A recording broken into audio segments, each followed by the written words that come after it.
Hello, fictional. Welcome to the Fiction Series X. Today we are gonna see, what if Issei become the Deathbringer? If you end up liking this video, please consider subscribe, so without further ado, let's get into the video.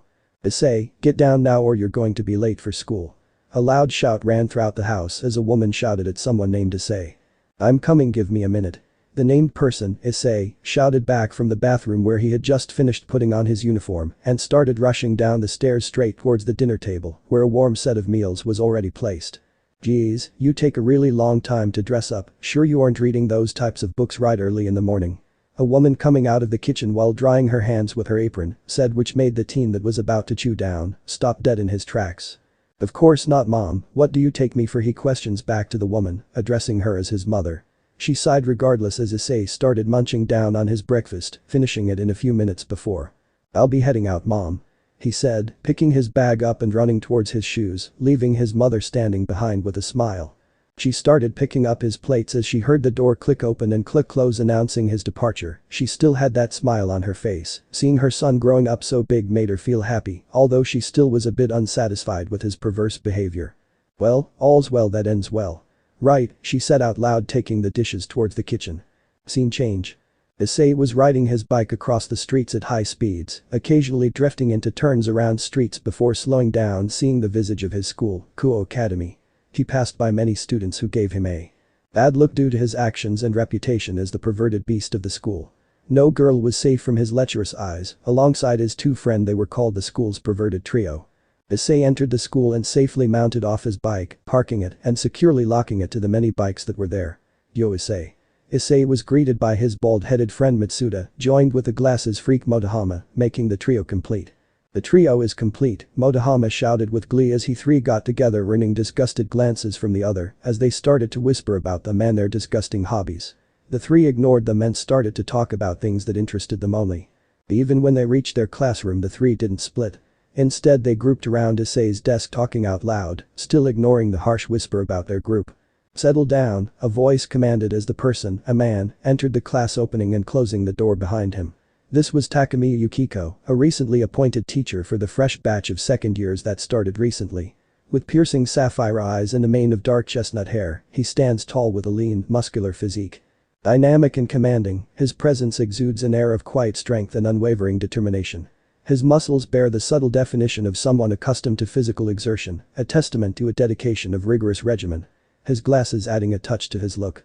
Greetings, I'm your new homeroom teacher, Takemiya Yukiko. Excuse my name, given that I know it's a woman's name, but I bear it with pride since my parents gave it to me. In this regard, I will be teaching you all English. Hope to get to know you all. Takemiya said as he gave a bow, which was met with cheers and applause of clapping by the students, much to the eerie of the perverted trio. Well then, let's take things slow for today as it is the first day back. But no, that doesn't mean that you will get the day off from me. Let's study for a little while. The man smiled evilly, causing the students to sit in silence with sweat forming on their forehead. What did we get ourselves into? Simultaneously, the same thought ran through every student's mind there. Scene change. Have you started looking over the new people to include? A beautiful young woman with a buxom figure with very long black hair and violet eyes asked. Her hair tied up in a high ponytail, reaching all the way down to her legs and two strands out from the top with an orange ribbon keeping it in place. The woman was no one other than Akeno Himejima, one of the two great ladies or one-isamas of the academy. The person she was talking to was another young woman with light skin, blue eyes and a buxom figure, but her most defining feature was her long crimson hair, with an ahogue sticking out on the top and loose bangs over her forehead alongside bangs framing the edges of her face.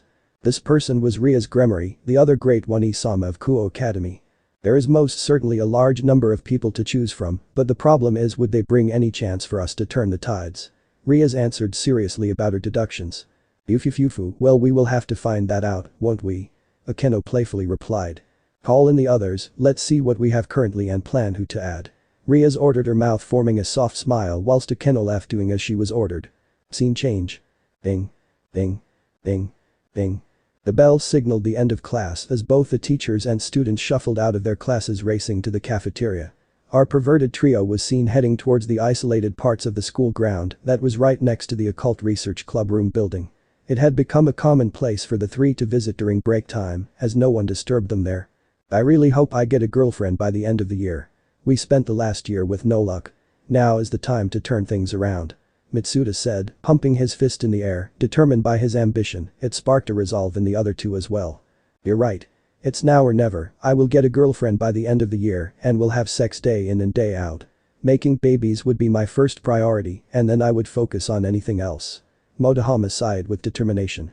Mitsuda patted him on his back with tears flowing down face, feeling proud of the friend he had. Come on guys. You don't have to cry about it, Issei said, which caused Mitsuda and Motohama to glare at him. You beeper, don't you go saying that shit when we all know you are on the same level as us. Motohama said, grabbing Issei by the collar and shaking rapidly. Yeah, we would do anything to get a girlfriend and have sex and you're the same as us, so you shouldn't be speaking like that. Admit it that you're one of us or I'm ready to punch you until we find our friend Issei back. Mitsuda sighed, forming a fist. Issei could swear he was a fire lit behind both of them. Before things got far, a sudden sound interrupted them. Squeak. The sudden squeak of a window opening caught them off guard and they turned their heads towards the direction the sound came from. Right above them was Ria's Gremory, who opened the window unaware of the presence and was looking over the entire track and field course. The three were completely mesmerized by the beauty of the girl in front of so much, so they froze still. Ding. Ding. Ding. Ding. They snapped back to reality again at the sound of the bell and started dashing towards the classroom. Ria still looked over them, seeing as they ran towards the school building. We're here. Ria's heard a male voice call behind her. She closed the window, going back inside. Scene change. It was the end of the day and the occult research club was filled with people, well, not the entirety, just one room that happened to be the president's room. The occupants were 3 girls and 2 guys. The room was coated in a mixture of orange and black color due to the setting sun. It painted the atmosphere with an eerie feeling that no one wanted to address but still had it in their hearts. The room was occupied by Ria's Gremory, Akeno Himejima, a first-year student named Kaneko Toho, 2 second-years Yudo Kiba and Ko Sato. Kaneko, a petite girl with white hair and golden eyes. Her hair has 2 long bangs going past her shoulders and several loose bangs over her forehead, while the back has a short bob cut. The one thing noticeable about her was the black cat-shaped hairpins on both sides of her hair. Yudo Kiba, a handsome young man with short blonde hair and charming blue eyes and a mole underneath one. And lastly, Ko Sato possesses an air of undeniable confidence, bordering on arrogance, yet he had compass demeanor. His dark hair, neatly trimmed, frames a face characterized by sharp, thoughtful features and almond eyes. He had been the newest addition to Ria since the ending of his first year, being in the same year as Kiba Yudo. Now then, since everyone has gathered, let's discuss our arrangement. Ria said softly, gaining the attention of everyone as they looked at her with soft eyes and a smile. How could they not? She was their master after all, and 3 of them were saved by her during their time in need. Are you sure, President? Sato asked. Yes, Sato-kun, I am sure. We are already low on time and truthfully I don't think we can win given our current circumstances. Honestly, what was I thinking all this time when I thought I had time, but… Ria said sadly. The others exchanged looks but still remained quiet. We don't have time, so our only option is to increase our numbers and train for the worst. Don't worry, Rias, we promise to help you in any way we can. Kiba said, placing a hand on his chest to reaffirm what he said. The others agreed, taking a step with him. Seeing this, Ria smiled again. Well then, let's get to planning. Firstly, have any of you found any potential wielders of sacred gears? If not, then anyone with the potential to use magic at the least. We need all the help we can get. Sona has also agreed to help us out in this, temporarily stopping her own hunt for potential peerage members. Everyone had a slight sliver of hope now, but they shook their heads. As of now, I haven't found anyone that smelled different. Nor anyone with any mana following through them, so nothing from the first years would help us, President. Maybe looking in the second years might yield some results, Kaneko said, munching down on the bowl of sweets in front of her, whilst eyeing Kiba and Sato, who looked at each other, merely shrugging their shoulders. Thank you very much, Kaneko. Well, we have our lead. Let's try and focus on the upper grades. It would be easy since you two do hold a big influence over the student body, don't you think? Akeno said in a matter-of-fact way. Well, it wasn't a lie or anything false, since Sato and Kiba were the esteemed princes of Kuo Academy, so they held some sway. Yeah, while you're at that, me and Akeno will look on the third-year side to find some potential peerage members. Rias clapped her hand, she now had a plan that might work. Well, I have a few people and I don't think you might like them, Sato said whilst scratching head. The expression that he gave was different than before, it was as if he was doing something he left as a last resort. And who might they be? Kaneko asked, momentarily stopping her munching. Sato took a pen and paper from Ria's desk and began to scribble something on it, and after a good 5 minutes he gave the paper to her. Seeing what he wrote shocked her. Are you serious about these people? Rias asked, surprised and serious. Akeno also took a peek at what was written and seemed surprised as well. On my. She covered her mouth, seeming a bit taken aback by it. Are you sure about this? I don't need unnecessary troublemakers as part of my team. Sato could only nod his head silently knowing what he wrote. Scene change. Issei could be seen walking together with Mitsuda and Motohama, leaving the school. He was walking to the gate with his bike and was accompanied by them. He was silent, only listening while the other two rambled on until they reached the gate where Issei bid them farewell, mounting his bike and speeding off. The two walked in the opposite direction, but oddly they were quiet this time. Matsuda had his arms crossed behind his head, while Motohama had a hand under his chin. Hey, I've been thinking about Issei a bit. Don't you think he's been, distant a lot lately? He is with us but never talks with us, and even when we try to include him he finds a way to rattle out. Don't you think it's kind of suspicious? And for a while now he's been speeding off on his bike as soon as school ends. He would usually hang out with us, but now it's sterile. Motohama said, earning a nod from Mitsuda. They continued to ponder on it, walking aimlessly until Mitsuda suddenly struck his fist. I've got an idea to revive the old Issei, our old buddy. Scene change. Issei returned home and was greeted by a cold house as usual. He sighed, removing his shoes. Issei entered the house and went straight to his room with a lewd expression. He took out a book from under his bed and started reading it. He was so into it that he lost track of time, only coming to realize it after it had been night time. Scene change. It was the next day, and the club members of the Orc Club were meeting again to discuss early in the morning. It was the privilege they had to skip classes now that they were a part of the club and part devil. One of the perks that came with joining Rias or the other devil in the school. Now then, I got the reports of the 6 students' names you gave me. Ria said, hiding her facial expression behind her hands while the rest of the group stood around her table. On top her table was a few folders with different pictures and names. They were Yamamoto Ryuji, Tsuchigumo Onakuma, Tanaka Satoshi, Suzuki Ayumi, Nakamura Kenji, Matsumoto Yumi. All of the 6 students were the infamous delinquent of Kuo Academy, and coincidentally all of them were second years. It wasn't the fact that they were delinquents that worried Rias, it was the fact that they would be hard to control or ask to do simple tasks, since they were known to do difficult. Rias would need their absolute cooperation if they were to join her peerage, and she couldn't risk it. If they were to disobey her, it would cause her a lot of problems down the lane. But she needed to check every option before coming to a conclusion. Are you sure about it? Rias again asked. The people he recommended have a very interesting background, so to speak. What made you give these guys as recommendations? Akeno asked, picking the top file and scanning over it briefly and putting it down. Each and every one of them were troublemakers that their previous schools couldn't handle, but it was different in Kao Academy since Ona was the student council president. She didn't stand for that sort of behavior. Those guys are strong, let me tell you that much. Each and every one of these 6 people are capable of handling more than 3 to 4 people. Some are even martial artists that are experts in their style. It seems like they were training since they were young or learned them on their own. Even though they seem like troublemakers, they could become the turning tide since they are battle maniacs and all. Sato said, crossing his arms and giving his thoughts on it. Although he had never personally met them, but seeing their actions since the start of their first year up until now, he was sure they could be of some value to them. Especially in Ria's case. Their meeting was suddenly interrupted by loud screaming coming from outside, gaining their attention. Kiba opened one of the windows as they grouped around them, only to be met by a daily recurring scene. Outside, the entirety of the kendo club chazzing after the infamous perverted trio, causing them to sigh. Seriously, do they not get tired of this? Sato said with a mocking tone, leaning against the window frame. Perverts like them should die.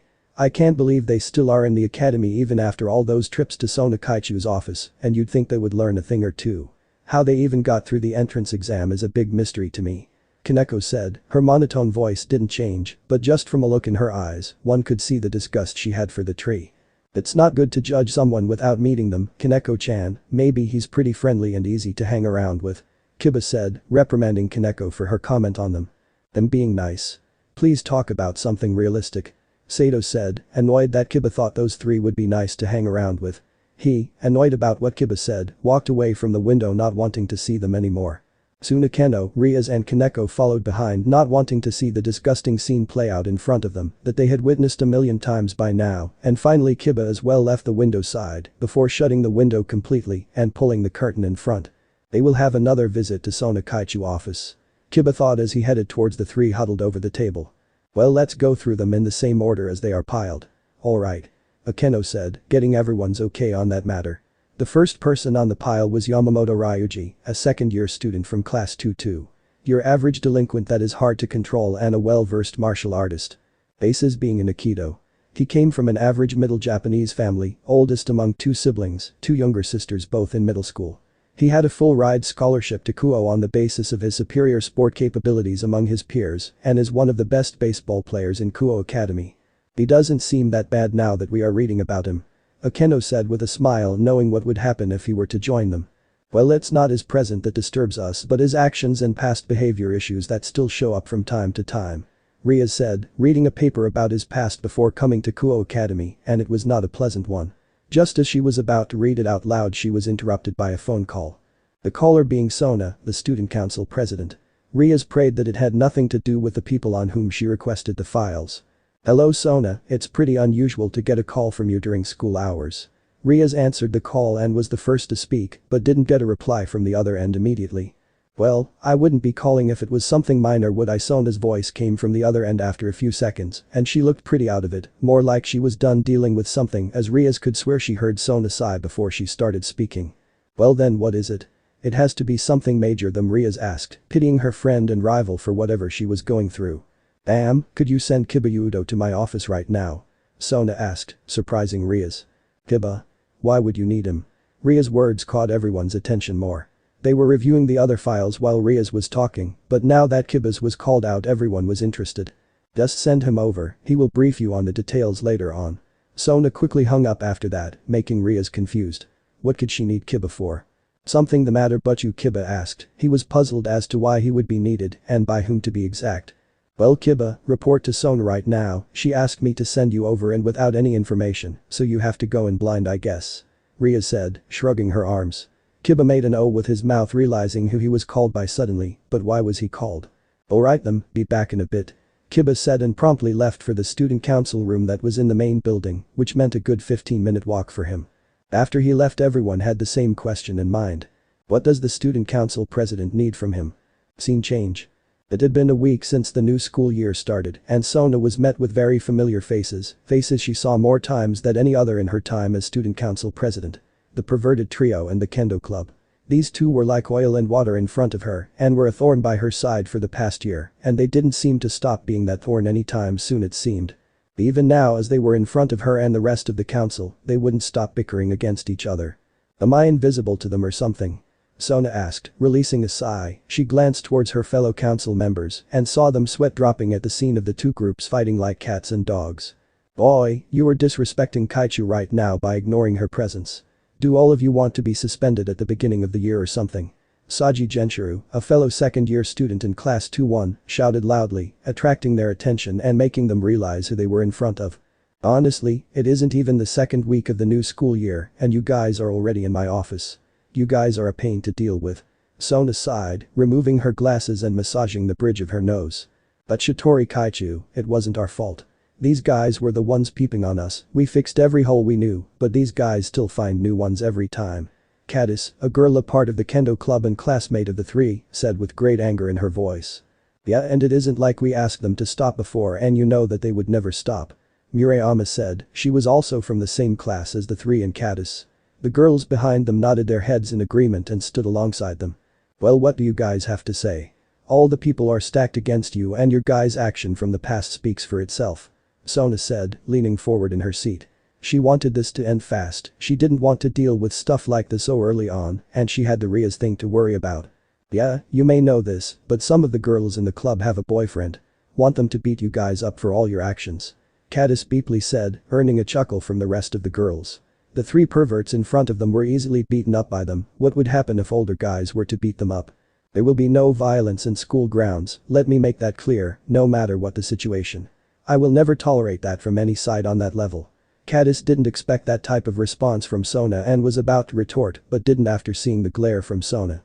Right now the three guys were in a pickle, none of them knew what to do. That instant Mitsuda got a brilliant idea and looked at Motohama, who was beside him, giving the nod. They were going to do something. Sona Kaichu, it wasn't our plan this time, it was all Issei's idea to do all this. We tried to stop him but he didn't listen.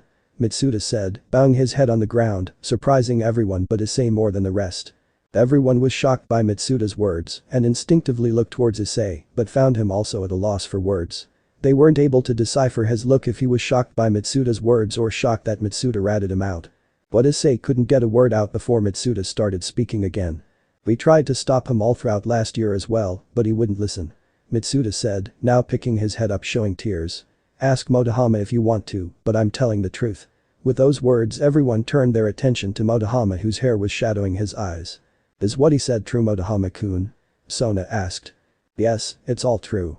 It was all Issei's idea and we had no part in it. Motohama suddenly yelled, also having tears flowing down his face. Take those two out, I don't want to hear them crying. Sona ordered Saji, who quickly threw them out of the room with disgust and took his beside Sona, and now the room was deathly silent with all eyes on Issei. Issei was standing, his eyes wide from shock after what his friends did, so-called friends did. So, now Haidu-kun, do you have anything to say about what those two had to say, or should I take what they said as the truth? Honestly, Issei, you have caused enough trouble as it is, and you still want to cause more. If that's the case, then you are lower than even worse delinquent in this school. Sona's words were harsh but true to some extent, and Issei realized it, but not if this was his place. Hell, it wasn't his plan to go peeping today. No. It's a lie. I never told them anything, nor did I ask them to peep before or even now. Issei's beeped out, but it only fell on deaf ears. By now everyone's opinion had fallen even lower, and no one wanted to believe him. Do you have anyone that could vouch for you? Mitsuda-kun had Motohama-kun to vouch for him, but do you have anyone? Sona asked, which prompted Issei to shake his head. He didn't have anyone to vouch for him. Who would vouch for a pervert like him? Issei agreed that he was overly perverted, and his actions from the past were coming to bite him in the ass. Karma was a bitch.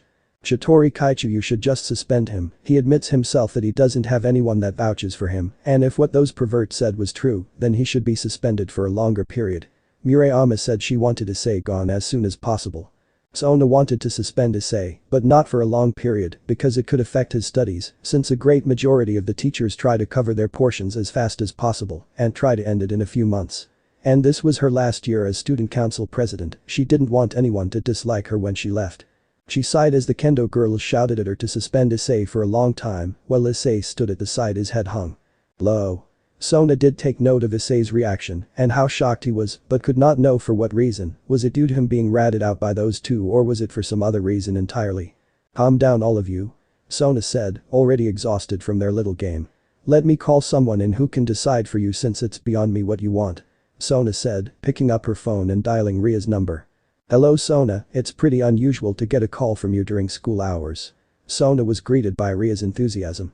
She didn't know what to say to Ria's now that she called her. The girls were a big fan of her, but would she choose to expel Issei or not? At the moment a person came to her mind. It was Kiba. All the girls were practically in love with him, so they would listen to him. Scene change. Both Mitsuda and Motohama were walking outside with big grins on their faces. Can't believe that actually worked, and better yet that wasn't in the plan. God really helped us big time. Mitsuda said, laughing alongside Motohama. Issei was screwed, that's for sure. Yeah, God's a good man for helping us there. Motohama said, wiping tears from his eyes. Man, I didn't know you could fake cry like that. Shit was so realistic that I bought it for a second. Motohama was surprised when he saw Mitsuda crying, and he thought it was over for them, but when Mitsuda spoke he understood his plan. Yeah, I've been practicing a few skills recently, but don't forget about you, your tears looked more real than mine. Mitsuda said. Well, it took me some time to make them. I had to shut my eyes really tight. Motohama said as they went laughing, thinking about their success. They were lucky. Scene change. It was night time now and Issei was walking home, his head hung low. His so-called friends had thrown him under the bus when shit hit the roof, and now he was made the bad guy in front of everyone's eyes. He was thankful to Kiba, the person he hated the most in school. He was able to calm the girls down and give him an easy punishment instead of suspending him as they wanted. If Sona hadn't called Kiba, he would have been suspended for an indefinite period.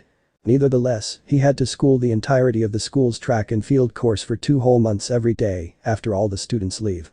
Issei was walking, dragging his bike with him. He didn't feel like riding and was aimlessly walking, looking at the ground. Shift. Issei's head snapped towards the side, hearing a slight shift of pebbles. The noise came from a dark alley between 2 houses, but Issei didn't give it any thought. Might be a damn cat or dog. Issei said, continuing to walk home, but with his head up this time. After walking for another few minutes, Issei began to feel uneasy. He felt strange. The hair at the back of his head were standing on edge. It felt akin to being watched by something or someone. Issei didn't stop walking, instead just turned his head from side to side looking for anything different. He didn't see anything that was different from before, but still couldn't shake the feeling of being watched off of him. Issei, nearing his house, saw a suspicious figure standing in front of his house. He couldn't make out its appearance. It looked like that thing was scanning the place when its eyes suddenly fell on Issei, and the thing started running. Seeing the figure start bolting, Issei dropped his bike and ran after it at full speed. It was turning into random streets, but Issei was close behind him.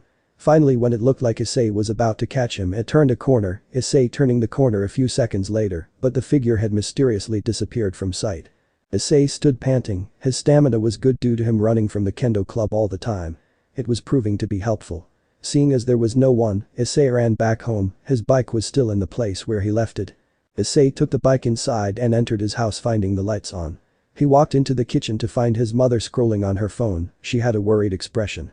She turned her head up and instantly her expression changed from worry to anger. "Issei, Haidu, youngman, come here right this instant." His mother yelled. Issei robotically followed the order and sat down at the dinner table, waiting for his mother's hammer to come down at him. "Where were you all this time? Usually you would be back before me, and today you weren't. At first I thought you were hanging around with your two other friends, but then it got late and now you show up." Issei breathed a sigh of relief. His mother wasn't angry about that thing, but him getting late. Issei felt happy for a bit. About that, you see, I decided to volunteer from my class to clean the schoolyard after school ends alongside some students from other classes. It's a campaign that our school newly started, so they didn't inform anyone. Issei said nervously. He didn't know if his mother would buy it or not. He hoped that no one from the school called to inform about his punishment. "Oh, that's a lovely thing to do, but what brought this change? Knowing you, you would rather be in your room reading those mangas, right, dear?" His mother was spot on, and Issei felt a bit cornered but came up with something on the spot. "Well, I wanted to change things since you always come home late and I had nothing better to do than study and play games. I thought a change would be good to make my day a bit more productive," Issei said, making his mother think before smiling at him. "It's a good change. Oh, my dear, Issei is growing up so quickly." His mother squealed in happiness, jumping on her spot, making Issei sweat drop. Scene change. The situation at school might have gone a bit more out of hand for Issei than he initially thought. In just half a day, the story of what happened became so twisted that most of it was changed entirely, and he was the bad guy all of a sudden. His friends had completely painted him as the bad guy and kept on adding to the story. Issei wasn't able to recognize them anymore. Just how did things get so far? Issei thought as classes ended, with the final period being English. "Don't forget to do your assignments and please bring in your homeworks tomorrow for correction." Takemiya Yukiko, their teacher, asked. His eyes were keenly looking over every student but stopped at Issei's figure.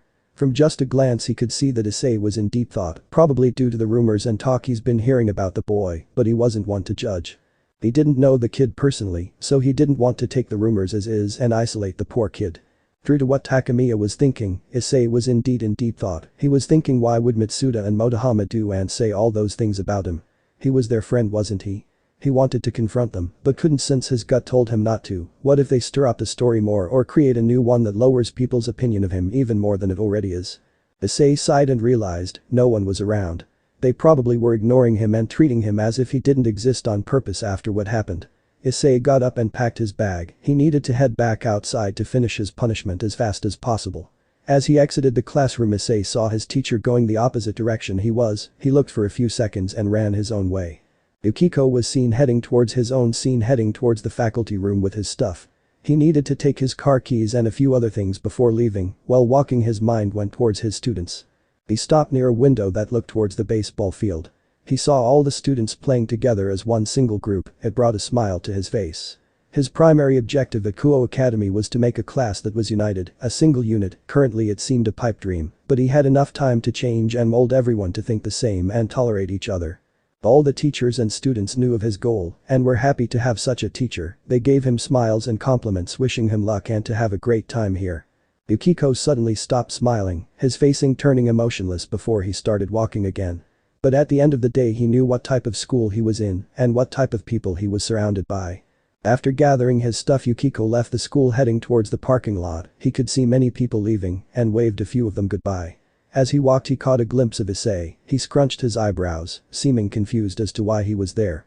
He saw him holding a black trash bag, probably doing community work for the school or something.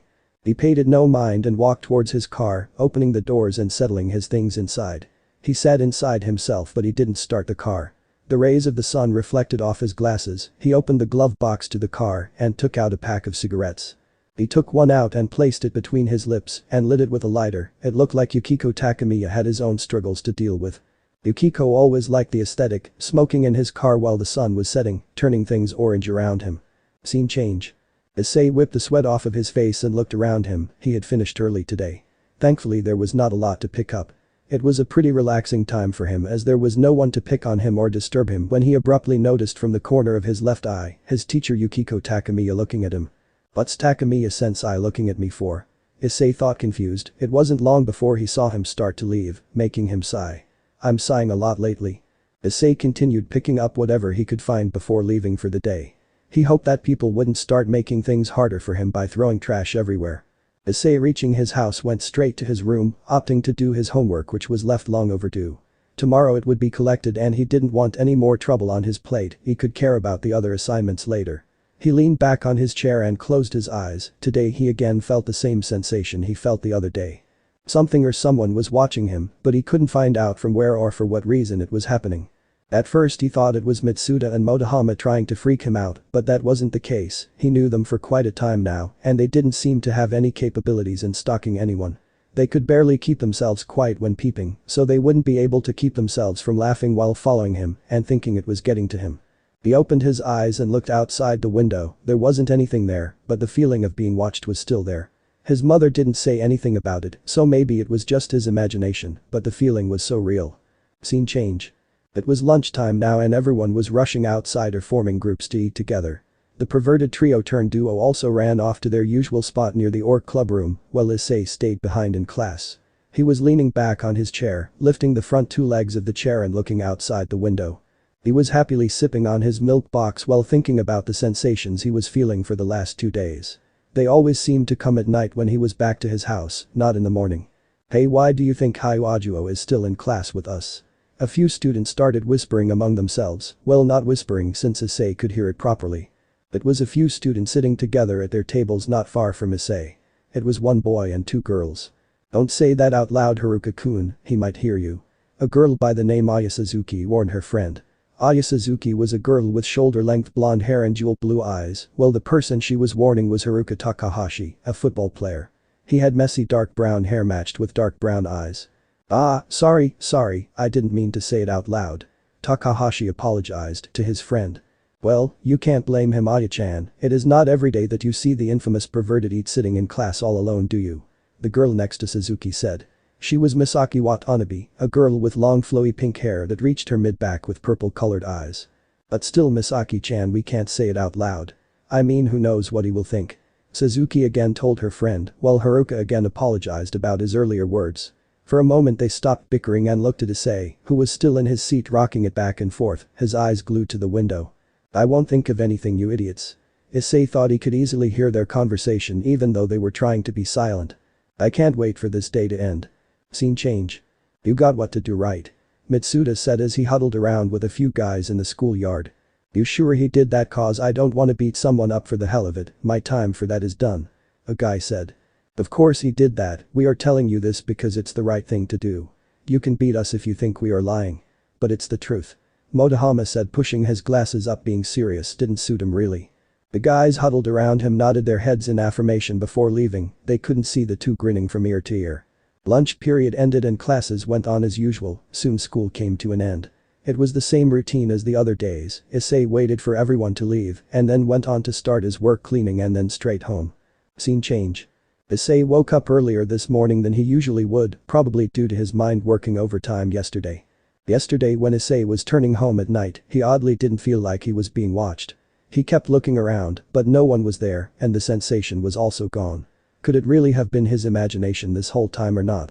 That thought kept him up most of the night, yet when he finally slept, he still kept thinking about it in his sleep but couldn't find any answers.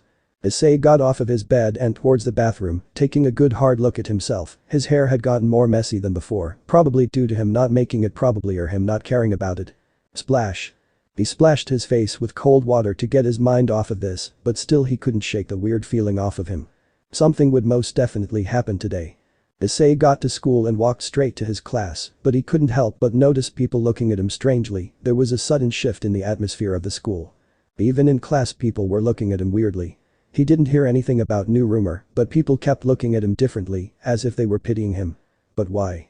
Settle down everyone. Yukiko said as he entered the classroom.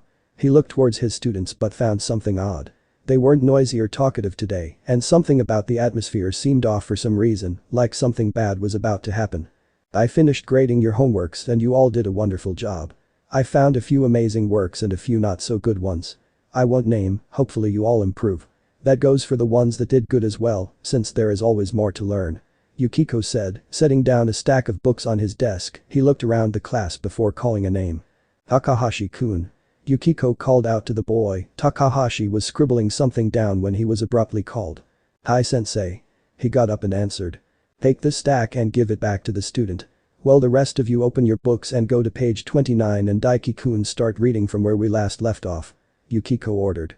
While Takahashi took the book, the rest of the students did as told and Daiki, their classmate, got up and started reading a paragraph. To be or not to be? That is the question. Whether 'tis nobler in the mind to suffer the slings and arrows of outrageous fortune. Or to take arms against a sea of troubles and by opposing end them. To die. To sleep, no more, and by a sleep to say we end the heartache and the thousand natural shocks that flesh is heir to.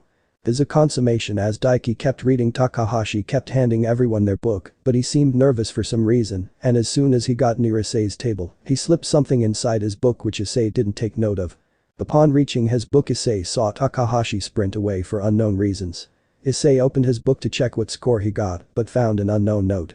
He picked it up and read it. They are planning to beat you up. Watch your back. That was all Issei could read properly, the rest was just random scribbles Issei couldn't make sense of. But what did it mean? Who was planning to beat him up? Mitsuda? Motohama? And who even slipped this in? Could this be another prank to make him agitated or frightened? Issei didn't know.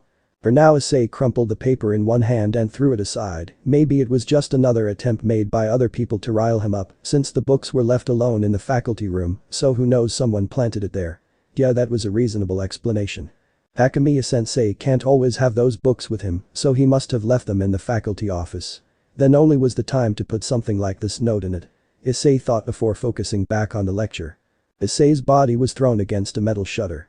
The note turned out to be true, and worse of all, it wasn't just Mitsuda and Motohama behind it. It was the group of guys that were ready to beat him up. They approached him as soon as school ended and forcefully took him outside of school towards a construction site, and now they had it for him, with the ringleader being Ryuji Yamamoto. The guy with spiky yellow hair and orange eyes. He was the famous delinquent in school that would regularly beat up students but suddenly stopped, yet people still feared him. His orange eyes paired with tainted orange glasses added to his charisma as a delinquent. What's your problem, dude? I didn't do anything to you.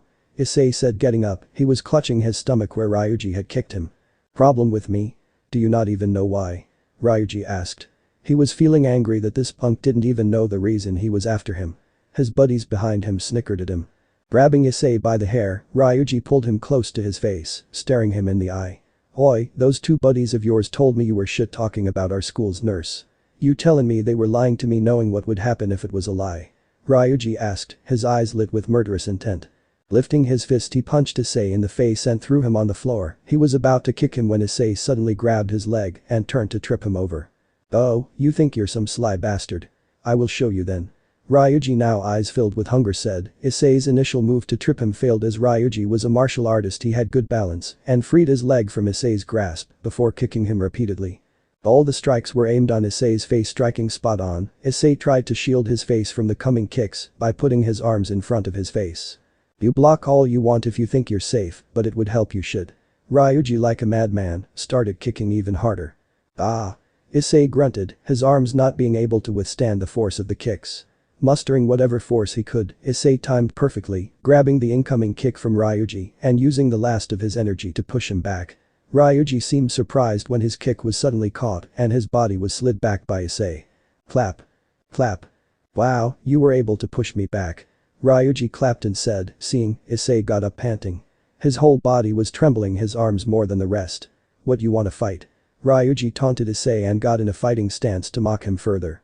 Currently Issei's and Ryuji's strength was like heaven and earth. Ryuji was a fighter and Issei wasn't. Issei knew better than Ryuji of how badly he would lose if he fought him, and who was to say his other friends would not join him, then it would be game over for him. Still Issei lifted his arms up into the air and parted his legs, seeing which Ryuji started laughing. Haha, you think you could fight me? You're nothing but a pervert who gets beaten up by a bunch of girls. Ryuji said, but suddenly the air around him shifted and the once mocking atmosphere was replaced by a serious one. Do you think you can stand a chance against me? Ryuji asked, now serious. Those who knew Ryuji knew that he was a person that got offended easily, due to which they never said anything to piss him off. There were times when he beat up people for just looking at him wrong. And now seeing that a person as weak as Issei wanted to fight him, Ryuji felt insulted and Issei didn't hold a candle to him. Alright then, but remember you brought upon yourself. Ryuji said, his body stiffened up and he took a pose. Issei was the first to strike with a forward gab, which was easily countered by Ryuji. Issei launched another strike, this time it being a right hook, but Ryuji threw it away again. Issei started to throw more and more punches and kicks, but all of them were thrown or deflected by Ryuji's swift minimal movement. Seeing it was getting nowhere, Ryuji caught one of Issei's punches and twisted his elbow behind him, effortlessly locking his joint. Ah! Issei screamed in pain, feeling the stern rush up his all arm. He tried to force his arm back, but it caused more pain than before. Suddenly Ryuji let go of his arm, which Issei used as a chance to throw a weak right kick at him. If punches didn't, then surely kicks would, right? Wrong. The kick was caught by Ryuji effortlessly. He turned and twisted it to his liking, causing Issei to scream again and drop to the floor, but Ryuji didn't let go of his leg and forced into a joint lock between his elbow. Applying more pressure, he caused Issei more pain and applied enough pressure to seriously sprain his leg, after which he let go. Issei laid on the ground, his legs and arms shaking in pain. The pain in his leg went numb due to all the pulling. He knew the difference in strength was a lot, but didn't expect it to be far more than just that. Ryuji not only had strength but also technique and knew how and where to use it. Stomp. Ryuji stomped on his face and applied pressure on the left side of his face, slowly twisting and turning his foot. People like you are the main reason why all of the world views men as nothing but perverted creatures. Not only do you bring shame to your name and your parents' name, but to all men out there, you and your friends, you three are no different than the assaulters in prison. Your inability to do anything beside all those disgusting actions angers me. It's because of your actions that every girl in the academy looks at all boys differently and treat them differently. Ryuji said, his voice was sharp and cold. He slowly twisted and turned his foot, squashing Issei's face. You are nothing but a pathetic man, I can't even look at you. People strive to be the best version of themselves, and here you are turning to be the worst someone can ever be. Have you not thought how people would look at your parents due to your actions? This world is a lot crueler than you think it is. That was all Ryuji said before delivering one last kick and leaving. His buddies followed him as he left the construction site and walked away with his back turned to the downed and beaten Issei. His clothes were dirty, his arms and legs pained beyond belief, and adding the painful sprain in his left leg, it would be a challenge for him to even walk. Issei slowly picked himself up from the ground. Ryuji's words played in his mind, and finally Issei broke. Uaya. Issei yelled as he cried. It had been a long time since he hadn't cried. Issei at this moment felt hopeless, not because of being beaten up by Ryuji, no, it was for being hopeless. He didn't have any friends to help or look after him, he didn't have strength like Ryuji does to fight his way out, he had nothing besides his qualities as a pervert. Issei cried, he cried, and he cried and cried till his heart could. Issei walked, no, more like he dragged himself in the direction of his house, using the walls on the side as support to keep himself up. He could see the visage of his house from afar and increased his pace trying to reach there quickly. Right now Issei didn't care about anything, he just wanted to go home and lay in his bed for a long time. He didn't take his bike to school today, which was a good thing, or else it would have made the trip back home harder. Issei regretted ever being friends with Mitsuda and Motohama. He didn't even know the reason for all they're doing, he didn't offend them or anything or do anything bad to them, yet they were out for him like mad dogs. Issei reached his house and walked towards the door, his painting made it evident of how much he was exhausted from today, but then the feeling came back. Issei turned his head around, but saw no one. Focusing his head towards the door, Issei raised his arm and held the doorknob. Instantly his stomach dropped and a sense of unease washed over him. He hesitated, turning the knob, not wanting to find anything bad on the other side. Issei shook his head, he was being paranoid for no reason, nothing bad was gonna happen. He turned the doorknob and entered his house to find it completely normal. He now felt that he was going crazy since he felt that weird sensation. Issei's thoughts were disturbed by the sound of footsteps, the door still open behind him as he removed his shoes and set foot on the floorboard of his house. From the corner came his mother with a spatula in hand. "Issei, you're back," his mother said. Issei smiled, knowing the feeling was just his imagination and he had nothing to worry about. "And looks like you brought home a friend." Issei's eyes widened, a huge shadow loomed over him and a sense of dread washed over him. He turned around and saw a large man holding what looked like a crowbar, and before he knew it came down at him. Bam. Issei's eyes started to slowly open, his vision was blurry and hazy. His head was filled with a painful ringing sound alongside some muffled voice. He blinked a couple of times and slowly his vision started to clear up, but the ringing sound did not stop. He found himself lying on the floor. What am I doing here? He thought, not able to remember the previous events. He turned his head and saw his mother. Mother? What? His mind wasn't making sense to him. Why was his mother on the floor and what was she unconscious? Why was he unconscious? The muffled voice got louder and louder alongside the ringing noise which started to irritate Issei. Using whatever power he had, he lifted himself off the floor and stood up, wobble a bit. His eyes saw two men dressed in all black huddled over the kitchen counter with their backs turned to him. His eyes wandered to a metal baseball bat that was left on the sofa. It had specks of blood all over it, but Issei's brain did not register it as he picked it up. Dragging his body while holding the bat, Issei slowly approached the two men. He felt a wet liquid move between his hair and down his neck, but he didn't care. We gotta steal this time, man. One of the guys said excitedly while holding the jewelry in his hand. Relax, Albert.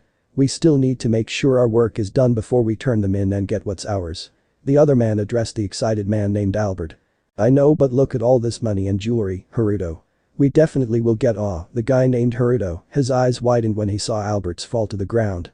He instinctively ducked from a swing and rolled back, and when he saw the assailant a grin appeared on his face. Goo, I didn't expect that, boy. Haruto said. He saw Issei standing with the metal bat that they brought. He was surprised that Issei was standing after taking the heavy hit from him at the door. He was sure that it was hard, and the blood that was flowing down Issei's forehead was proof of it. What are you two doing here? What did you do to my mother? Issei's mind was still pretty hazy from before. He felt a wet sensation on his forehead and touched it. Blood. He thought, seeing his hand after touching his forehead, must have been from his first hit. Issei thought. Sorry, but I can't really answer your question, kid. Children should never interfere with adults' business, Haruto said. It caused a great anger to swell inside Issei, and he was about to charge but. Smack. Albert backhanded Issei from behind, having regained his balance. The huge man wanted to take his revenge for getting hit out of the blue. Beeping kid, how dare you touch me? Me, Albert. Albert started to kick the downed Issei in his gut continuously for a few minutes while yelling. After a while he stopped, whipping the sweat off his forehead. He still looked mad. Shit, it's no good giving you pain. I know what's better. Albert had a devilish smile on his face which frightened the downed Issei a lot. Hence again tried to get up, but this time Haruto came and stomped on his back, pinning him to the ground. Boy Haruto, keep him just like that, will ya? I want him to see this, it's the consequence of hitting me. Albert said, picking up Mickey by her hair. You bastard. What are you going to do with her? Issei yelled, his face up as he tried to get up, but Haruto applied more force to his leg, keeping Issei down. This is the consequence of your actions. I don't take lightly to being hit, and especially not in front of my senpai over there. Albert said and started to brutally punch the unconscious Mickey in the face over and over and over and over again. Issei's eyes were wide with horror. The blood of his mother spilled over his face. Albert kept punching her. Slowly her face started to get swollen with every punch, and blood started to flow out. Albert's fist was covered in blood. Huff huff huff huff. Albert breathed loudly. He dropped Mickey on the floor, letting specks of blood fall on the floor from her mouth. He felt satisfied seeing the look on Issei's face. See, let's go for round 2. Albert picked up the baseball bat Issei dropped and proceeded to smash it at the back of Mick's head over and over again. Stop, stop, stop, you son of a bitch. I'll kill you. I swear I'll kill you, Issei screamed like hell. His voice was frantic and his mind a blur. Seeing his head raised, Haruto lifted his leg and stomped on Issei's head, crashing it face first against the wooden pavement. Issei started to lift his head again against the pressure of Haruto's leg. His face was covered in blood that was gushing out of his nose, and it painted a circle on the ground. Haruto applied more force and stomped Issei's face on the ground again. That's enough, Albert. Albert stopped mid-swing when Haruto ordered. He looked at Haruto and nodded his head. He went towards the kitchen and opened the gas cylinder, letting it leak. We probably have a few minutes before the gas circles the entire house, so let's have a little chat. Haruto said, removing his foot from Issei's head and kneeling to his level. He lifted Issei's head up by his hair, and a satisfied grin appeared on his face. Yeah, that's the look I was going for. Haruto said. Issei's eyes were filled with rage and despair. He had bloodlust leaking for his eyes, and Haruto loved that. He wanted that. Of all the people, you by far have satisfied me the most. That face, that look, I wanted to see it many people, but they never had it, but you are different, you have that look. You want to kill me. Haruto said, his eyes having a crazed look in them. Burrito got up and pulled out a lighter from his pocket. How about one last chance? Take his lighter from my hands and I will leave and return what I took. Issei, after hearing that, mustered every strength he could into his body and lifted himself up. His entire body was shaking with pain from all over. Burrito pulled his hands up and kept them close to his chest and gestured to Issei to do the same. Issei copied him, pulled his hands up but kept them close to his face. Burrito threw the first punch, which made contact with Issei's abdomen, but pushing through the pain, Issei countered by grabbing his hand and trying to twist it, but it was of no use. His body was suddenly jerked, and before he knew it, Burrito was holding him by the collar with one arm. Issei's eyes were filled with rage and despair. He had bloodlust leaking for his eyes, and Burrito loved that, he wanted that. Of all the people, you by far have satisfied me the most. That face, that look, I wanted to see it many people, but they never had it, but you are different, you have that look. You want to kill me. Burrito said, his eyes having a crazed look in them. Issei got a hold of his arm and tried to break it by pushing his arm the opposite side of his joint, but Burrito let go of Issei, saving his arm from breaking. He would have definitely broken my arm just now. Where did that burst of energy come from? Burrito thought. Sniff, sniff, Burrito smiled when he started to smell the gas filling in the room. He lifted the lighter and lit it before throwing it towards the kitchen, and suddenly everything blew up in flame. Issei covered his face due to the intense heat of the flame. Let go, Albert. Burrito stood by the window ready for the escape. As Albert started to run towards him, Burrito's eyes fell on the bat and they widened. Shit, Albert, the bat. Get the bat. He screamed at Albert, who promptly turned around and retrieved the bat. Both the two escaped through the window and disappeared in the night.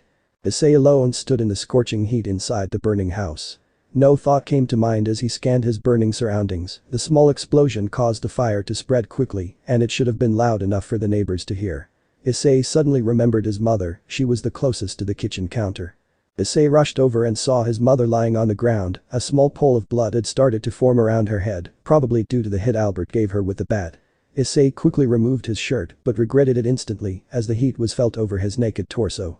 He quickly bent over the kitchen counter and used the sink faucet to wet the shirt, which he then used to cover his mother's face up. Shit, cough, cough, cough, cough. Issei started to cough, the air was filled with smoke which started to remove the oxygen. Issei tried picking her up but found no strength to, but he tried and tried until he finally lifted her up and kept her over his back. He could feel her heartbeat on his back, which motivated him to move. Cough, cough, cough. Issei started to cough more and more as there was less oxygen and more smoke that he inhaled. His vision had started to get blurry at this point, but he again mustered what energy he could, and by some miracle Issei started to walk. Every step he took was filled with pain. The heat that he felt on his body from the flames was also another type of pain in itself that dwarfed the others. Issei made it all the way towards the door and stood just a few meters away from it. Just a bit more and we will be out, just a bit more. Issei fell from exhaustion. His consciousness slowly faded away as he tried to reach his hand towards the door, his eyes fixated on them. When suddenly someone grabbed a hold of it.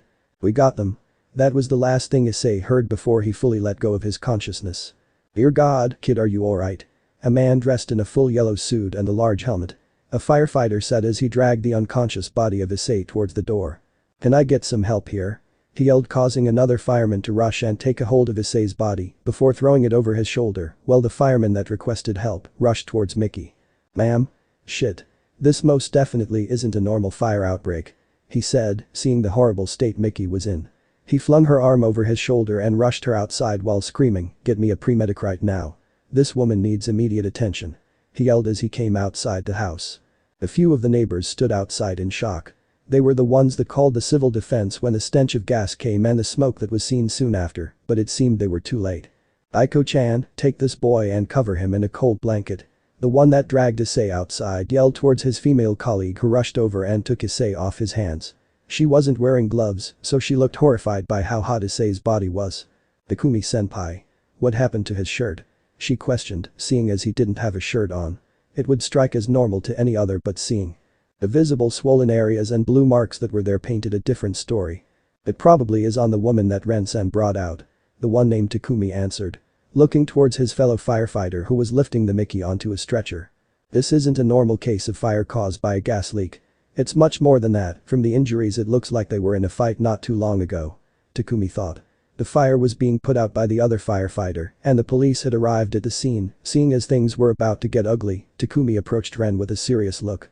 Ren-san, I need to talk to you about things that are going to happen.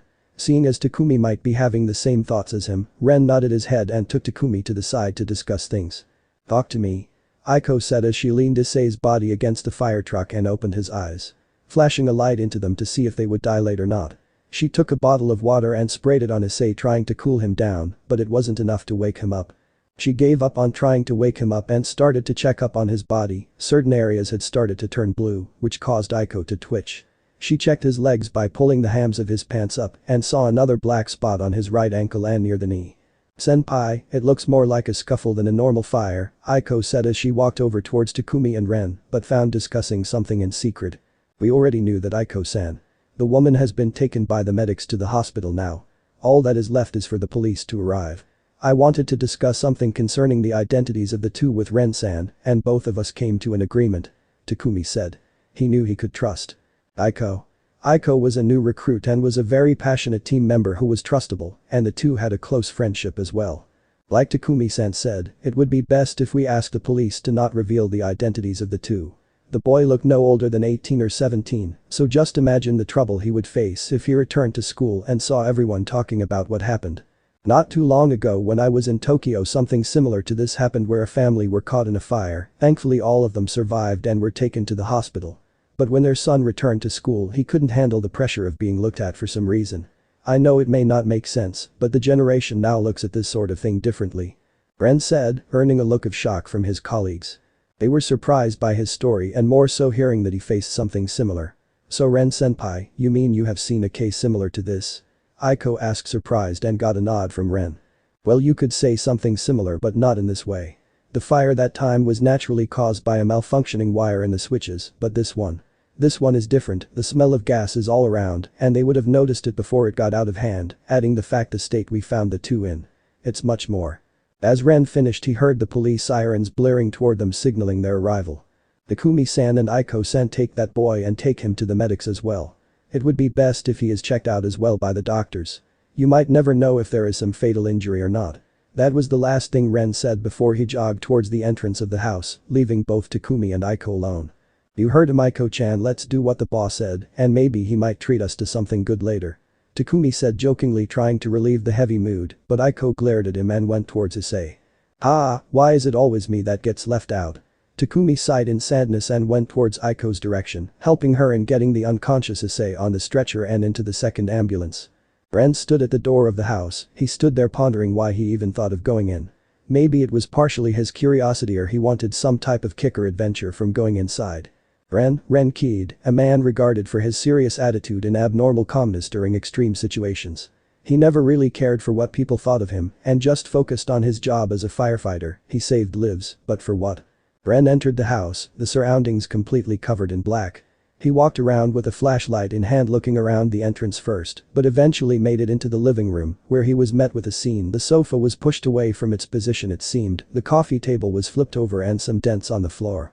Ren inspected more closely and got down on one knee, inspecting the dents closely. They look like they were made from something blunt like a hammer or something else. The room is disheveled, an obvious sign of struggle in a fight. Ren knew his stuff when it came to things like this. He saw a red patch near the base of the kitchen counter. He moved towards it, and as he was about to take a look at it. "What are you doing here?" Ren turned around and was met with a policeman standing behind him. He was stunned to see a policeman standing there, but remembered the distant blaring sounds and mentally smacked himself in the head. "Oh, well, nothing. I was taking a look at the insides. I was trying to find why the fire was caused." "The name's keyed, Ren said, extending a hand towards the officer. "What are you doing here? This area is deemed as a case scene, you are not allowed entry." The officer said. His voice was heavy and his eyes gave off a serious vibe. Clearly he was suspicious of the man in front of him. But before he could question him, another officer entered the house. "You can calm down, Kobayashi-kun, I know this man," a female officer said, causing both the men's eyes to widen. One from surprise, the other from shock. Ren's face formed a smile upon seeing the female officer, and a touch of nostalgia hit him. "Nakamura-san, it really has been a while," he said, bowing a bit to show his respect. "Please, I would like to think that we are over the second name basis by now. And yet you choose to call me by my second name," the female officer said. "Understood, Imi-san," Ren said, causing the male officer to be more shocked. "Nakamura Kabuho, how do you know this man?" the male officer asked. "Well, Tanaka-san, we go way back. Almost like 16 or 17 years back we both were in the police academy and we hit it off as good friends, but this hotshot over here thought it would be fun to leave the police academy and become a firefighter. He was an excellent student there and would have been an excellent officer as well had he still continued in the academy. Emi Nakamura said, looking at Ren. All the past memories came flooding back as a storm when she started talking about it. Well, Emi Kapuho. Let's talk about the old times. Later on, this isn't the right place nor the right time to speak about such things. Ren now addressed Emi with the proper title, calling her chief inspector instead of San. It also made Emi get serious as well. Ren gestured towards the darkened spots near the kitchen counter and continued, those spots, I find them oddly suspicious. And while bringing out the two people, one female and one male, both of them looked battered. The female's face was swollen and had turned blue by the time we arrived. The same could be said for the male, but on his abdomen, ankle and near his chest as well. I find it hard to believe that this was a fire caused by an accident. A third party has to be involved in this. He waited for Emi's response. The woman, I knew her. Miki Hyaojuo, a single mother that worked tirelessly for her son. She came to me a few years back during her divorce with her husband that was leaving her for other women. When I heard that someone happened here I came rushing, but it seems like everything is done for. Did you find any other thing while you were snooping around like a little rat? Emi knew Miki from a while back. She was the one that provided Miki with support during her divorce, and the two had formed a good friendship after that. They regularly met up with one another to hang out and pass some time before their respective duties. It came as a shock for her when she heard what happened. At first she didn't think much of it, but after she found out where she rushed over. It must be hard for you seeing your friend in that state, but for now let's keep things pro and not let emotions get in the way, and for the record I wasn't snooping, nor am I a rat. The real rat is you, remember when you stole my dorm card and fanned ignorance till the end. Looks like Ren was still not over what happened in the past between the two, and sadly the third wheel, the young inspector, Takumi Tanaka, was left feeling isolated from the conversation, ultimately making him leave the house like a sad puppy who was kicked by its owner. Well, aside from that, there are dent in the floor, not sure what they are made from, but it has to be something strong. Ren said, inspecting the bends in the floor while Emi put on some gloves and started inspecting the darkened spots. She touched it, leaving its residue on her hand, after which she sniffed and tasted it a bit. It's blood.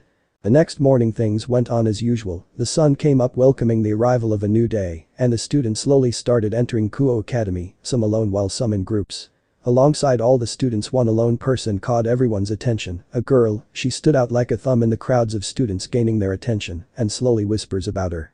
The reason why she stood out was due to her long shiny silver hair and titanium-colored eyes, and that wasn't it, her elegant dress she wore that caught everyone's eye, since it wasn't normal sighting for someone to wear something like it, and it tightly hugged her body, showing off her athletic physique and curves. She tereted leisurely through the crowd, ignoring all the gazes until she reached the school gate. She stopped and turned to look around, confused as to where to go, not wanting help from anyone, but in the end still needing it. The next morning things went on as usual. The sun came up welcoming the arrival of a new day, and the students slowly started entering Kuo Academy, some alone while some in groups. Alongside all the students, one alone person caught everyone's attention, a girl. She stood out like a thumb in the crowds of students, gaining their attention, and slowly whispers about her. The reason why she stood out was due to her long shiny silver hair and titanium-colored eyes, and that wasn't it, her elegant dress she wore that caught everyone's eye, since it wasn't normal sighting for someone to wear something like it, and it tightly hugged her body, showing off her athletic physique and curves. She tereted leisurely through the crowd, ignoring all the gazes until she reached the school gate. She stopped and turned to look around, confused as to where to go, not wanting help from anyone, but in the end still needing it. Excuse me, do you know where someone named Ria's Gremory is? She asked in English to a female student who stood in front of the door, catching her off guard. The female student didn't know how to react to what she was saying, since she didn't properly understand the sentence, which caught the attention of another nearby student who was walking with one headphone in his ear while the other hung over his shoulder. She's asking for Gremory Senpai. She wants to know where she could find Gremory Senpai. The male student helped the girl, causing her bow in gratitude and reply, "Ah, thank you, Ayakun." The girl replied while the silver-haired girl scowled at him, "I didn't need your help, man. I can speak Japanese a little bit but tried to talk in English since it was more comfortable for me, and I could see she didn't understand. I was about to repeat myself in Japanese." The silver-haired girl said angrily while the boy, Aya Ishigami, looked at her with no interest in his eyes. He in response put the other headpiece in his ear and started walking away, which made her angry, but she didn't pursue him. Turning to the girl, she smiled and gestured to her to lead the way, which she did, and on the way the two started to talk. The next morning things went on as usual, the sun came up welcoming the arrival of a new day, and the students slowly started entering Kuo Academy, some alone while some in groups. Alongside all the students one alone person caught everyone's attention, a girl, she stood out like a thumb in the crowds of students gaining their attention, and slowly whispers about her. The reason why she stood out was due to her long shiny silver hair and titanium-colored eyes, and that wasn't it, her elegant dress she wore that caught everyone's eye, since it wasn't normal sighting for someone to wear something like it, and it tightly hugged her body showing off her athletic physique and curves. She tereted leisurely through the crowd ignoring all the gazes until she reached the school gate. She stopped and turned to look around confused as to where to go, not wanting help from anyone, but in the end still needing it.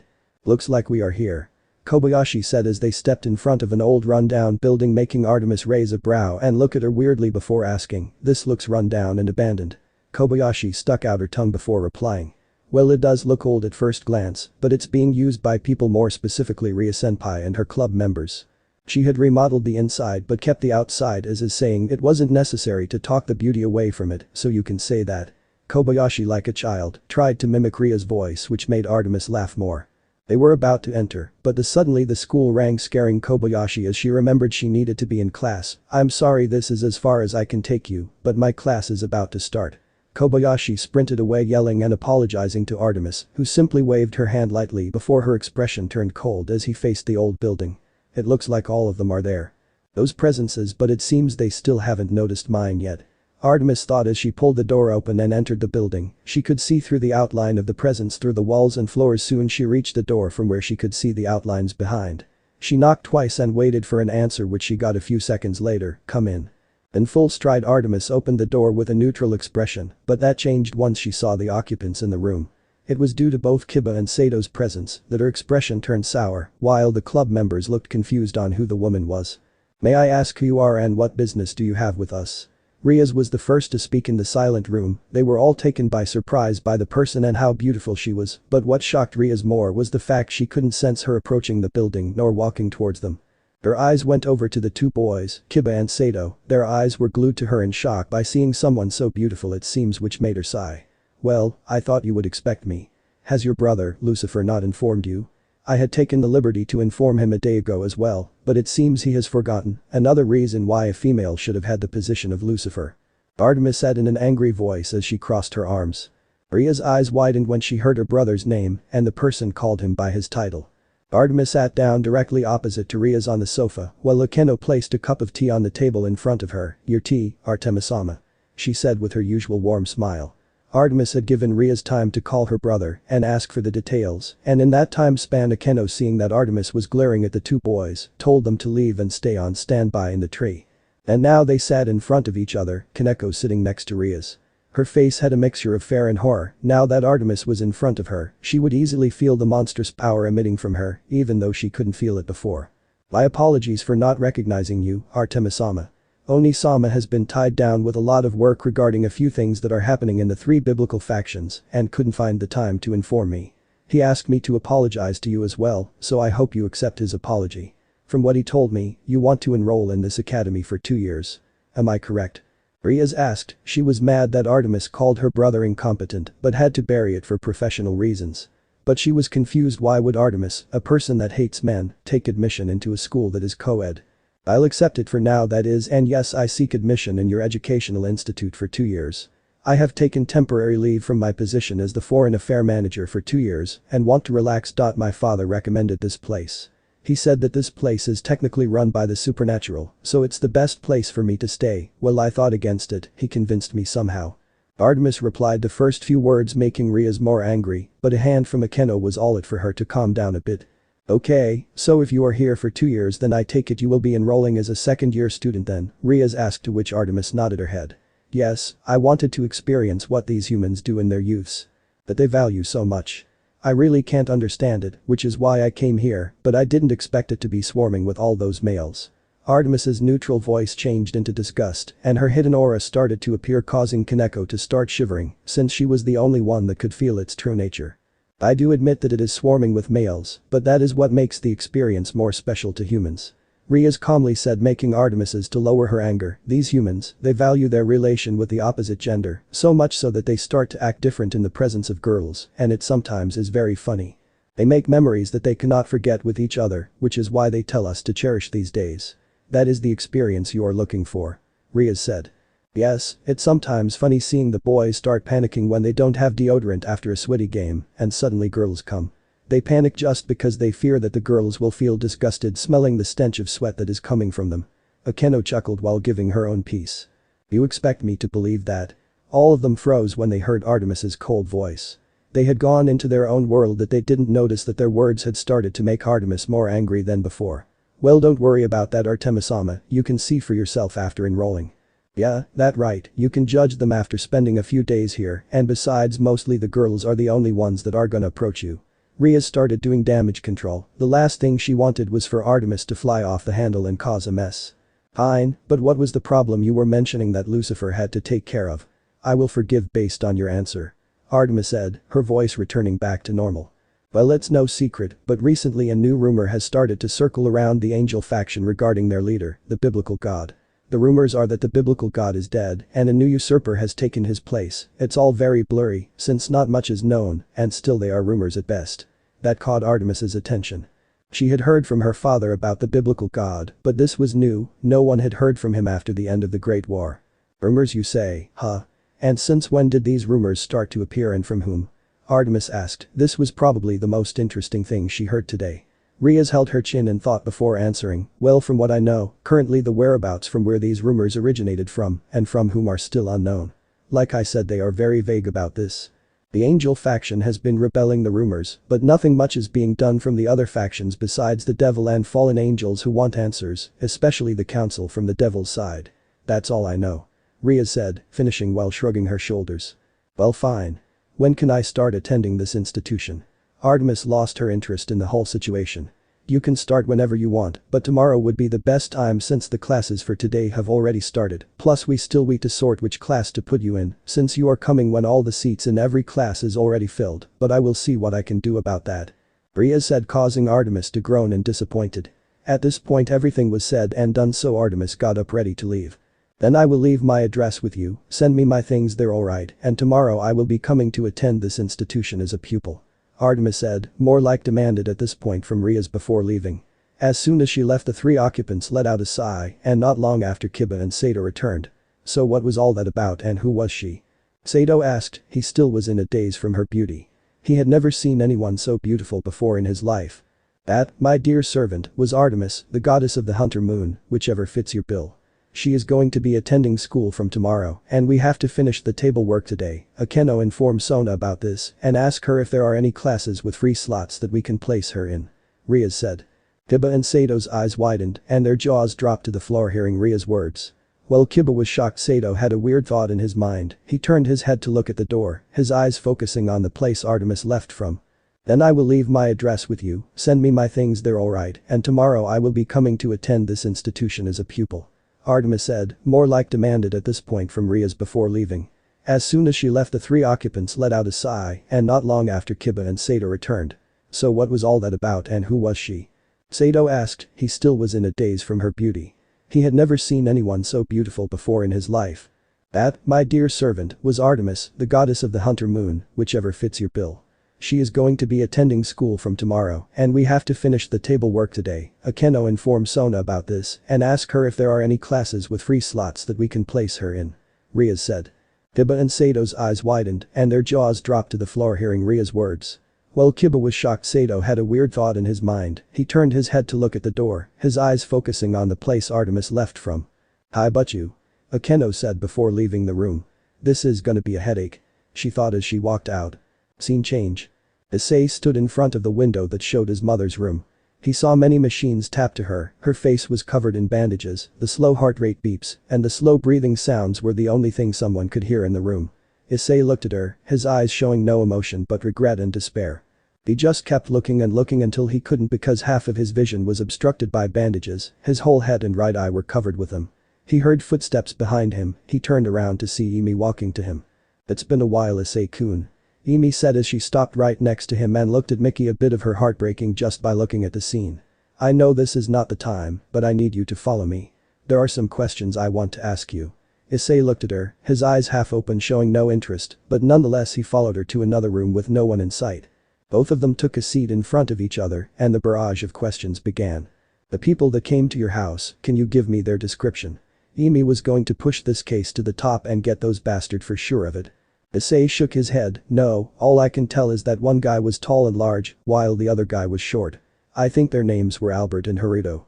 Sorry I can't remember much.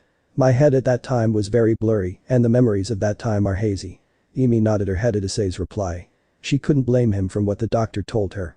Issei took a heavy hit to the head at least 2 times, so naturally his mind would be hazy and disoriented. Alright, is there anything else you can remember? Even the littlest things can help. I want to catch those bastards if it's the last thing I do, hell or heaven I will find them. Issei's mind was made up and her resolution strengthened every time she looked at Issei. Well Issei, he started to put pressure on his mind, trying his best to remember something. He knew something odd about the 2 people that came to his house, but he couldn't remember, but after a few seconds his eyes widened and a look of realization appeared on his face. Issei seeing this leaned front knowing that Issei just remembered something. Yes, when the smaller guy grabbed me I saw a tattoo on his hand. It's hard to explain, but it looked like a burning Ace of Hearts card, it looked like it was half burnt. Issei quickly took out her phone and began scrolling on it until she found what she was looking for and showed it to Issei. It was an image of a half-burning Ace of Hearts on a hand which seemed to be inside a black bag. Yes. Yes. That's the one I saw. That's it. Issei shouted, seeing the familiar tattoo. Okay. That will be it for now, you should rest. The doctor said that you need a lot of rest, even though your wound was not deep it was fatal regardless. I hope for your and your mother's recovery. Let's have dinner next time, Issei-kun. Issei said, patting his head and leaving the room. Issei slumped back into his chair, his head facing the ceiling just aimlessly. Looking. He closed his eyes, finding the light irritating as he started to remember his earlier talk with the doctor. Flashback. Son, I don't know how to tell you this, but it has to be said and done. Your mother currently is in critical condition and the insurance is not going to cover it. Since it was half insurance it was able to cover your treatment, but it won't for her, she has internal bleeding in her that has been stopped for now. Her jaw and cheekbone are one touch away from being turned into powdered dust and there is a huge dent on the side of her forehead. Fixing the dent is going to cost you anywhere around 525,000 yen to 1,050,000 yen and the lower jaw reconstruction is 105,000 yen. Totaling it up would make the amount 1,680,000 yen which the insurance is not covering. I'm sorry to say this, but if your mother does not get the surgery as quickly as possible, then it would put her life in danger. You can forget about the jaw reconstruction for now. The main thing you have to focus on is the dent in her head which is extremely dangerous. The doctor said, writing down the cost and the estimated cost of the whole treatment that Mickey had to go through. Issei's face was white as a ghost, from where would he be able to arrange that amount? The bank would never give him a loan if he wanted to, and no job would pay that sort of money, especially not to a teenager. Is there anything you can help me regarding the cost, doctor? You know I can't afford it, Issei pleaded, but the doctor shook his head negatively. Other than giving you a little discount there is nothing I can do, but even with it the total amount would still be the same of a few hundred yen would be deducted from it.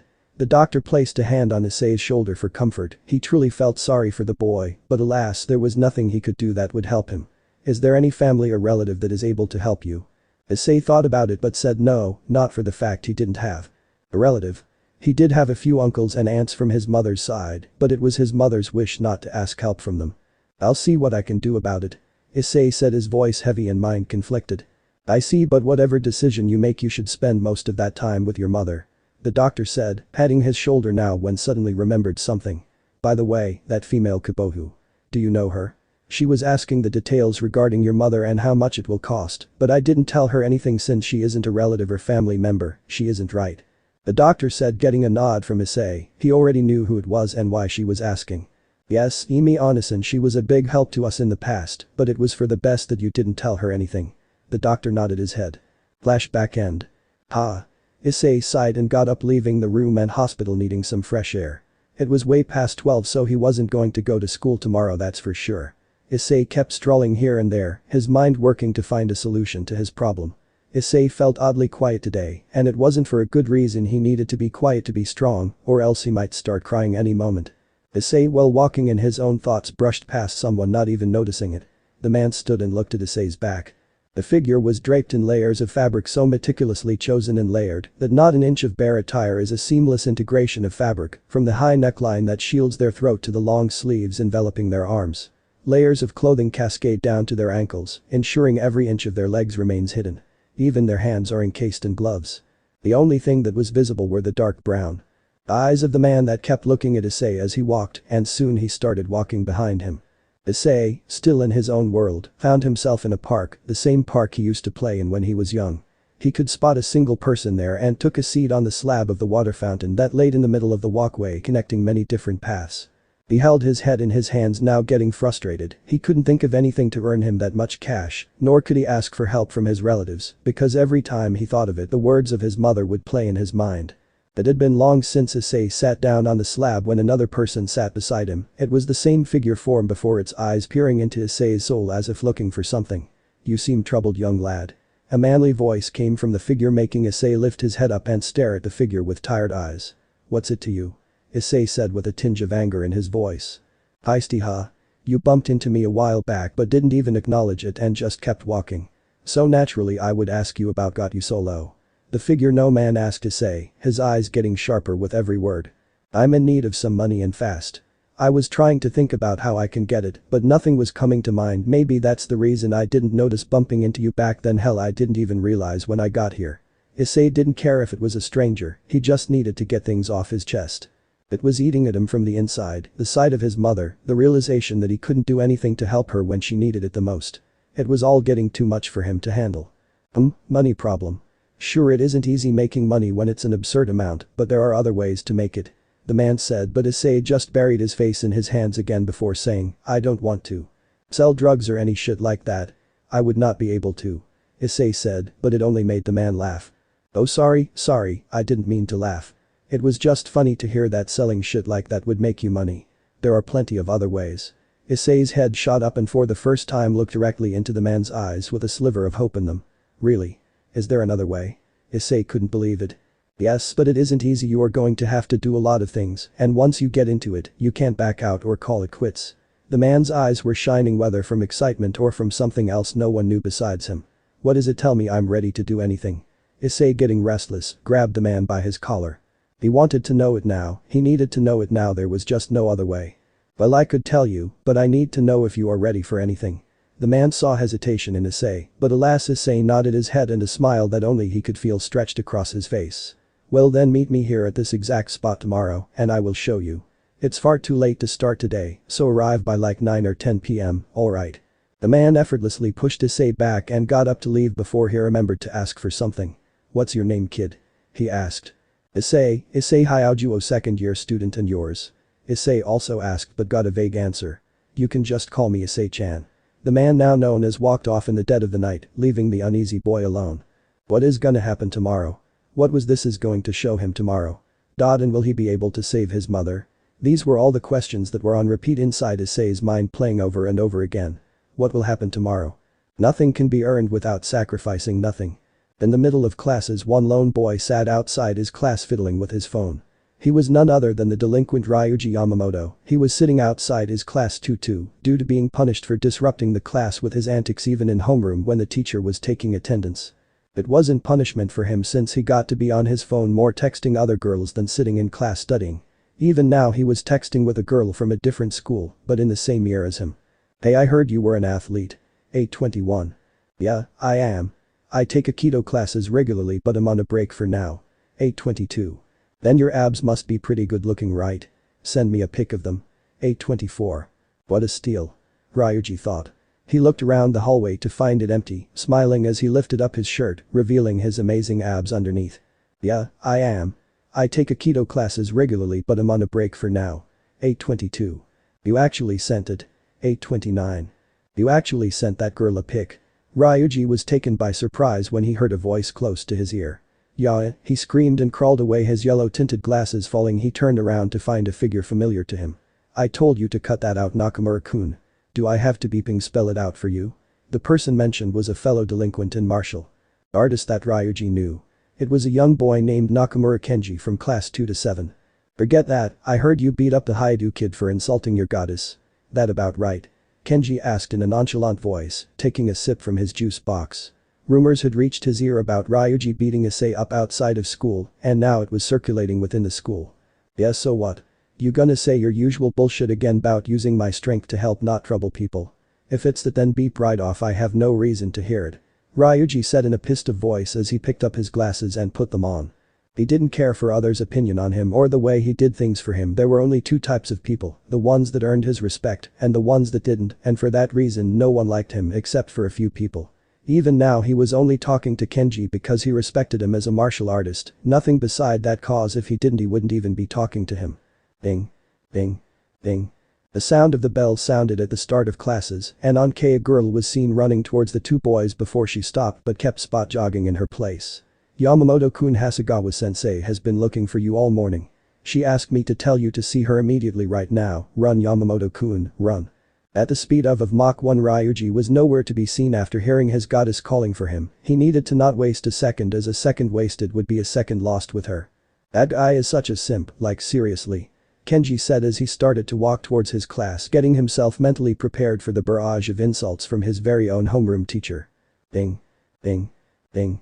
Yukiko was currently taking attendance when the bell rang. It didn't stop him though, as the first period was his, so he didn't mind losing a few minutes. And lastly, Issei Hyaojuo. He called out Issei's name twice but got no answer, making him mark him as absent for today's class. Whispers broke out in the class about Issei's disappearance. It would not have been a big talk if he had not come for one day, but today was the second day he didn't show up. Looks like I have to make a call to his parents later on.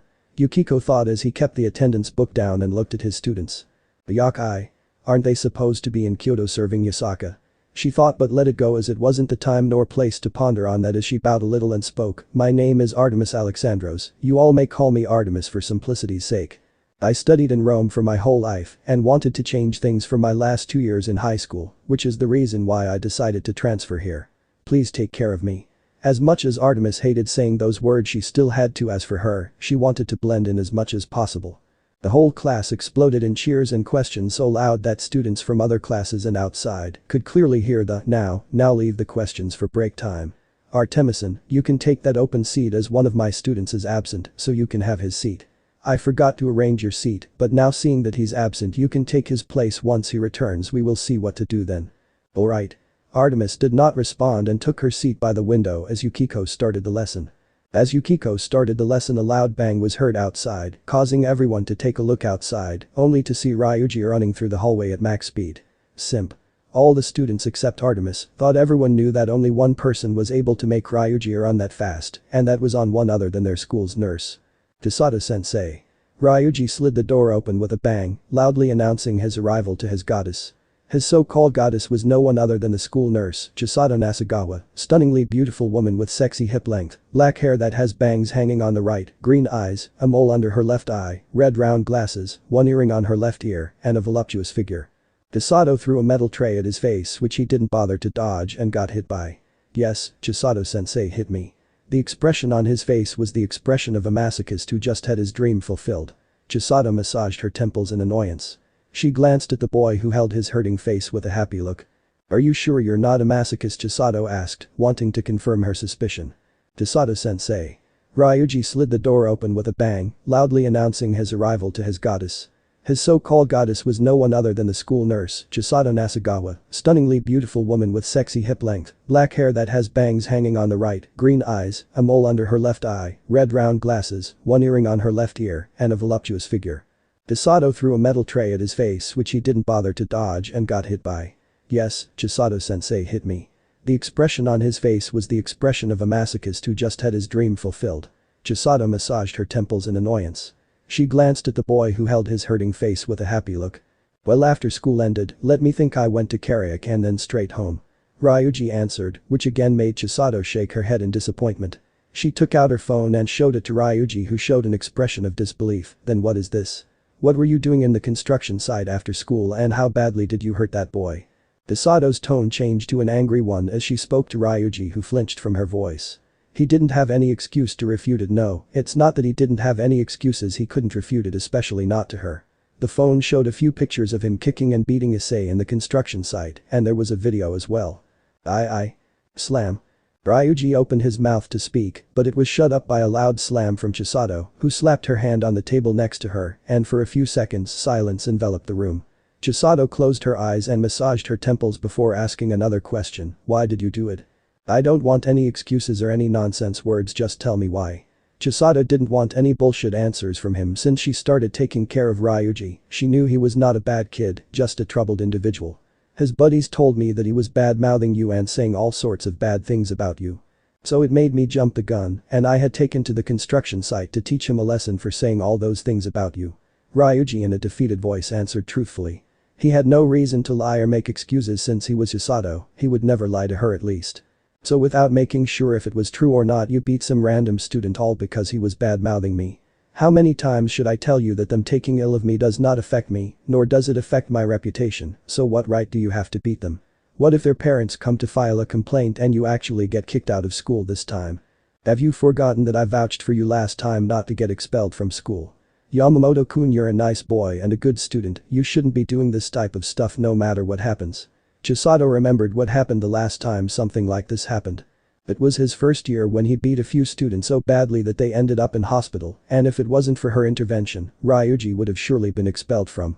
I know, but just the thought of them bad-mouthing you to someone who did all that for someone like me just makes me mad. What do they even know about you to make those statements? What right do they have to talk trash about someone so nice? If you ask me, then it was for the best that I beat his ass. Even if I get expelled, no one would be able to say it. Ryuji said, his voice was strong and resolute. He didn't care about being expelled, he would be admission somewhere else for all he cares about. Then I suppose you are ready for the punishment as well, right? Then follow me. Chisato said as she got up, her long white lab coat flowing near her feet. Ryuji nodded his head and walked behind Chisato with his head hung low, his glasses hiding his eyes which held an unexplainable expression in them. He wasn't angry or sad, he didn't care about how he felt besides one thing, and that was to take care of the consequences of his actions. He knew this would happen the very moment he beat Issei. It was bound to happen sooner or later, and he was ready for it. If it was by her hands, then he would gladly take it. Chisato took him straight to the student council's office where she knocked 3 times before entering the room. The only person present inside was Sona Shitori doing her work. She looked at the two in surprise, not accepting them so early in the morning. Good morning, Chisato-sensei, what may I help you with so early in the morning? Sona asked, her eyes moving between Chisato and Ryuji. Good morning to you as well, Sona-san, I would like you to please take a look at this. Chisato said, going up to Sona's desk and planting her phone and sliding it to her. Sona did as told and a look of surprise was seen on her face for a fraction of a second. Sona looked at it a little more and switched between the pictures before sighing and passing the phone back to Chisato, who placed it back inside her lab coat. Seems that everything checks out with this evidence. Issei hasn't shown up to school yesterday and today as well. It seems student council members hadn't seen him enter school, but I will check with his homeroom teacher as well. The news surprised Ryuji and Chisato, who looked at him with a questioning gaze. How badly did you injure him to not show up for 2 days? Sona asked, looking at Ryuji, her sharp eyes gazing through his entire being. That's bullshit. I didn't even beat him that badly, I swear on God. Ryuji was taken by surprise, he swore he didn't leave Issei that much injured. We will see that later on, Chisato-sensei, what do you want me to do? Sona asked. She wanted to know what to make of the situation and what was the reason that Chisato brought Ryuji to her. I want you to give him a punishment, something that will keep his hands full for a lengthy period of time. Chisato said, looking at Ryuji sternly. Fine then, Yamamoto-kun, starting from today you will be on cleaning duty for the next 2 months alongside Haidu-kun. You can start from today, and when Haidu-kun returns he will join you in your community work.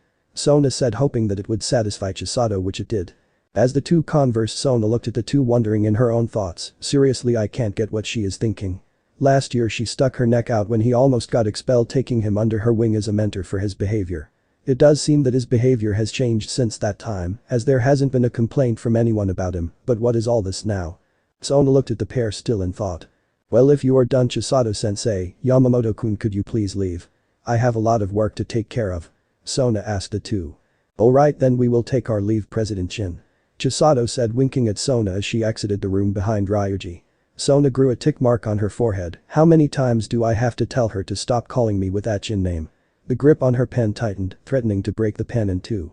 Now that those two are gone, I can focus back on my work, but there is still one doubt that still plagues my one. Why has Hyaojuo-kun not returned if he wasn't seriously injured as Yamamoto-kun says, or why hasn't any call from his parents come till now? It is a very disturbing thing to wonder, and now adding Artemis-sama into the equation. Sona buried her face into her hands. But no other class have even a single free slot. It's making matters worse now that a man-hater is inside a class with currently 2 perverts who are gonna make her blow a fuse. Sona sighed, knowing she couldn't do anything in the end. She couldn't just change the class of a few students to accommodate a single person. That would be unfair to many people, and it would be a misuse of the powers that was granted by said students to her. So to strengthen her posture, knowing she did everything the right thing by not messing with things and keeping them as they were, maybe it won't come to bite her in the ass hopefully. Scene change. Issei was currently rummaging through the contents in his room. He had gotten permission to enter the house by Emi, just so that he could take his clothes and other essential things. Since the fire had not spread to the upper floor, most of the stuff was okay, but nothing could be said about the interior currently. The wooden frame of the house could not be trusted after the incident, since the wood had already gotten old, and adding the fire had taken down its reliability by a lot, so the house would also need to be taken down and rebuilt from scratch, which added more workload on Issei, as now he had to arrange money for it as well, but wasn't set in stone. Issei had done tapping a majority of the things that were in his room, and his mother's room. Now all that was left was the attic that was left untouched for God knows how long. Things are going to get dirty, Issei said as he covered his nose with a cloth and climbed the ladder that led to the attic, seeing things just as he expected. Every inch of that was covered in dust and cobwebs. Issei bent down, taking out the boxes that were in front of him first before moving to the ones at the very back, and slowly he brought out all of them, but the end result was that he was covered in dust. Opening every single box, Issei needed to see what he needed and what he didn't, finding a couple of useful things, as well as trash mixed with them, but throughout all this a feeling of nostalgia came to him. Some of it was stuff from back when he was a child, back when he was around 7 or 8 probably. Issei looked through all the boxes, sorting through the things he needed and the things he didn't need. He had to find a temporary apartment as well, which could be his temporary living place, but the main issue would be its spacing. He had a lot of things he needed to fit in, which is why Issei was trying to minimize things that he picked, making sure if they were important or not. Another thing which he added to his to-do list now. Issei sat back and looked at the ceiling, wondering about how to manage all these expenses. Life as an adult is hard. He thought, remembering the ever-expanding list he had where things started to pile up over and over. Issei got back to checking through the boxes, seeing as time was running out for the moment and he needed to finalize things, as today was the only day he had to get things out, otherwise the authorities won't let him do it, since this was granted by Emi, who had given him permission by discarding her orders. Issei, while looking through the last box, found an unusual necklace inside a cross. When did I get this? Issei thought, confused about the random appearance of the cross. Beep, I will see this later, Issei said, wearing the necklace around his neck, and continued sorting the last of the things out of the box before tapping the rest and moving the boxes outside one by one. Although it took time, it was over, set and done for the day. All he needed to do now was wait, which didn't seem that long as it looked like the sun would probably start setting in an hour or two. He brought out his phone and stared at his contacts. There weren't many besides a few like his aunts, mothers, Mitsuda and Motohama. He quickly deleted Mitsuda's and Motohama number, leaving only 2 contacts in his phone. He couldn't care less about having 2 contacts. With a tired expression, Issei kept his phone away and leaned against the wall. He barely got any sleep last night, probably an hour or less, and the pain that was at the back of his head also wasn't fully gone. His thoughts went elsewhere from the pain as the image of came to his mind. Who was that guy and what was talking about other ways? The only way to earn that much money in a short time would be to sell drugs or something of that sort, but he said it wasn't the only thing or way. And what was his getup? The only thing that was visible were his eyes, and anything other than that, not even an inch of skin.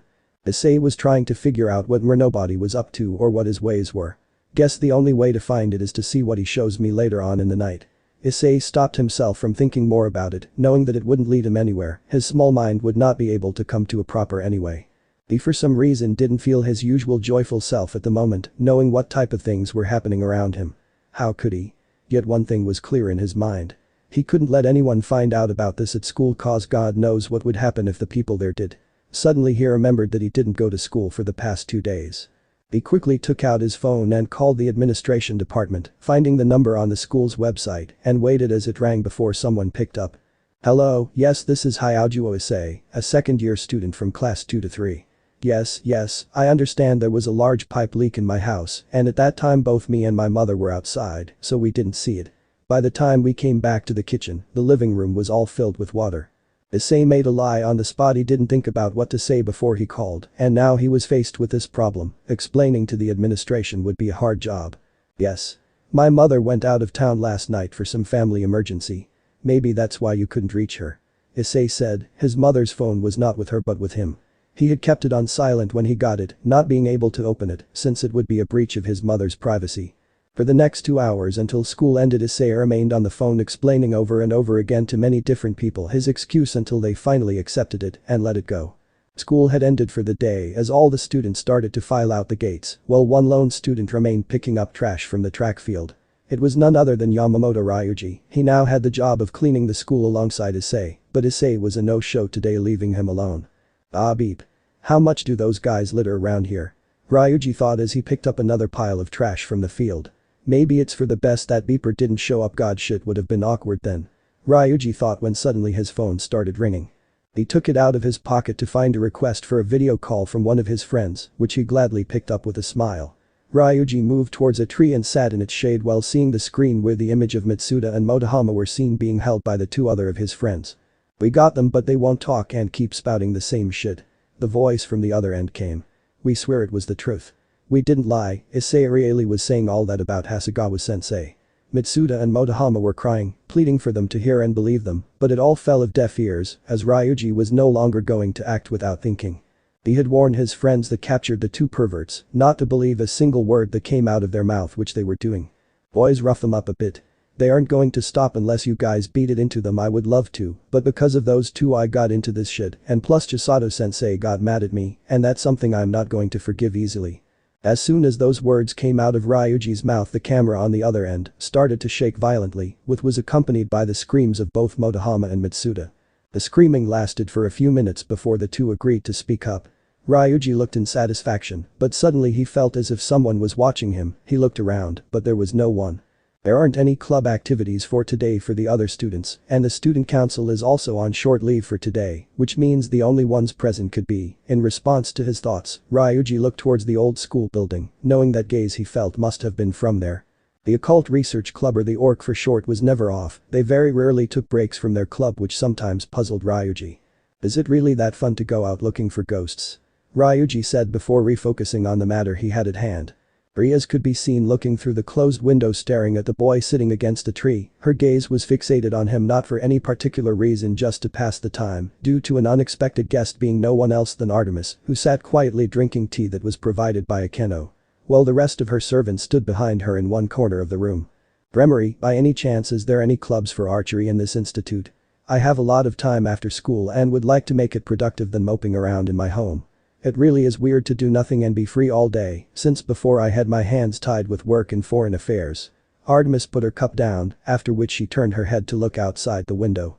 It's odd how these humans keep their days so fulfilled, but yet they are able to make time for each other, for family. I would barely be able to see my family after weeks, sometimes even months on end, being so tied down with work. It was exhausting. Artemis stopped talking, waiting for Rias to reply. To properly understand humans, you must stay with them for weeks and weeks on end to even get a basic understanding of them.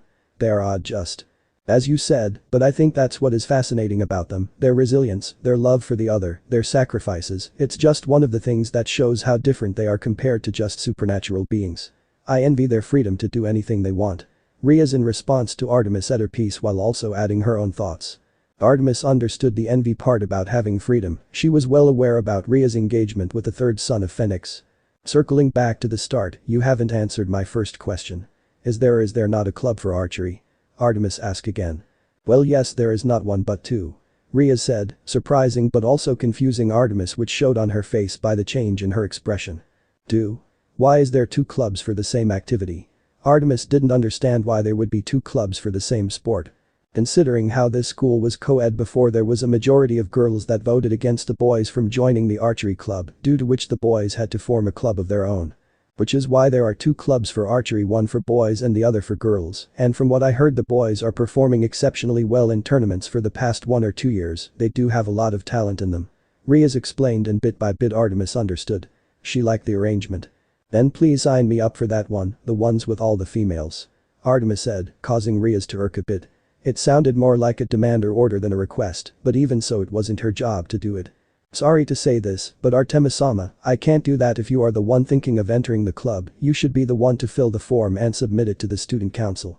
Things should work through the correct channels, and not in a way where one is shown favor. Rias replied. She didn't put her feet down now against the goddess. Satan knows what she would ask for next time around. Alright, then I can do that much for now. Surprisingly, Artemis agreed, making Rias sigh in relief. How was your first day at this school, Artemis-sama? Hopefully no drama. Riaz tried to keep the conversation afloat by changing the direction of the topic. Great, I could say. Even though there was a little disturbance, things went on fine, and I found myself enjoying the conversation with a few of the girls in class. How pure they were. For the first time the orc members saw a smile grace Artemis's face. A smile that was to die for. That's the only way they could describe it. No one could take their eyes off of her, especially Sato. His mind was in a trance whenever he looked at her, his heart would start to flatter, and a warm feeling would start making its way through his stomach. It was just too intoxicating. That's great. I hope that you come to love this institute more and more, so that by the time you leave, you would have made memories that you would cherish for years and years on end. Riaz said happily. Artemis's smile was proof enough that the day was enjoyable for her, and there was nothing else Riaz could wish for. It seems that I have taken enough of your time, Grimory. I would be taking my leave now. Artemis said as she stood up to leave the room, not before taking one last look at all the members of the club, making a few mental notes to herself. Riaz let out a sigh of relief as soon as Artemis left, which was mimicked by all her servants. Riaz, but you. Sato called out to Riaz, why are you and Sona Kaichu doing so much to accommodate her? If she wants to experience a normal life just like a student, she shouldn't make demands like this. Sato was mildly furious at the fact that Riaz and Sona were doing so much and changing so many things under the table just for one person. You won't understand, Sato-kun. Artemis-sama is a very important person, not just in her pantheon, but in the supernatural world as well. She is known for her power and arrogance when it comes to just about everything, that all without taking her power into consideration. Riaz explained to Sato as best she could, as she also didn't like the fact that so many changes were happening and were going to happen in the future just for one person. Artemis-sama is ranked in the world's top 100 currently. In the supernatural world, people that belong to that top 100 are called monsters.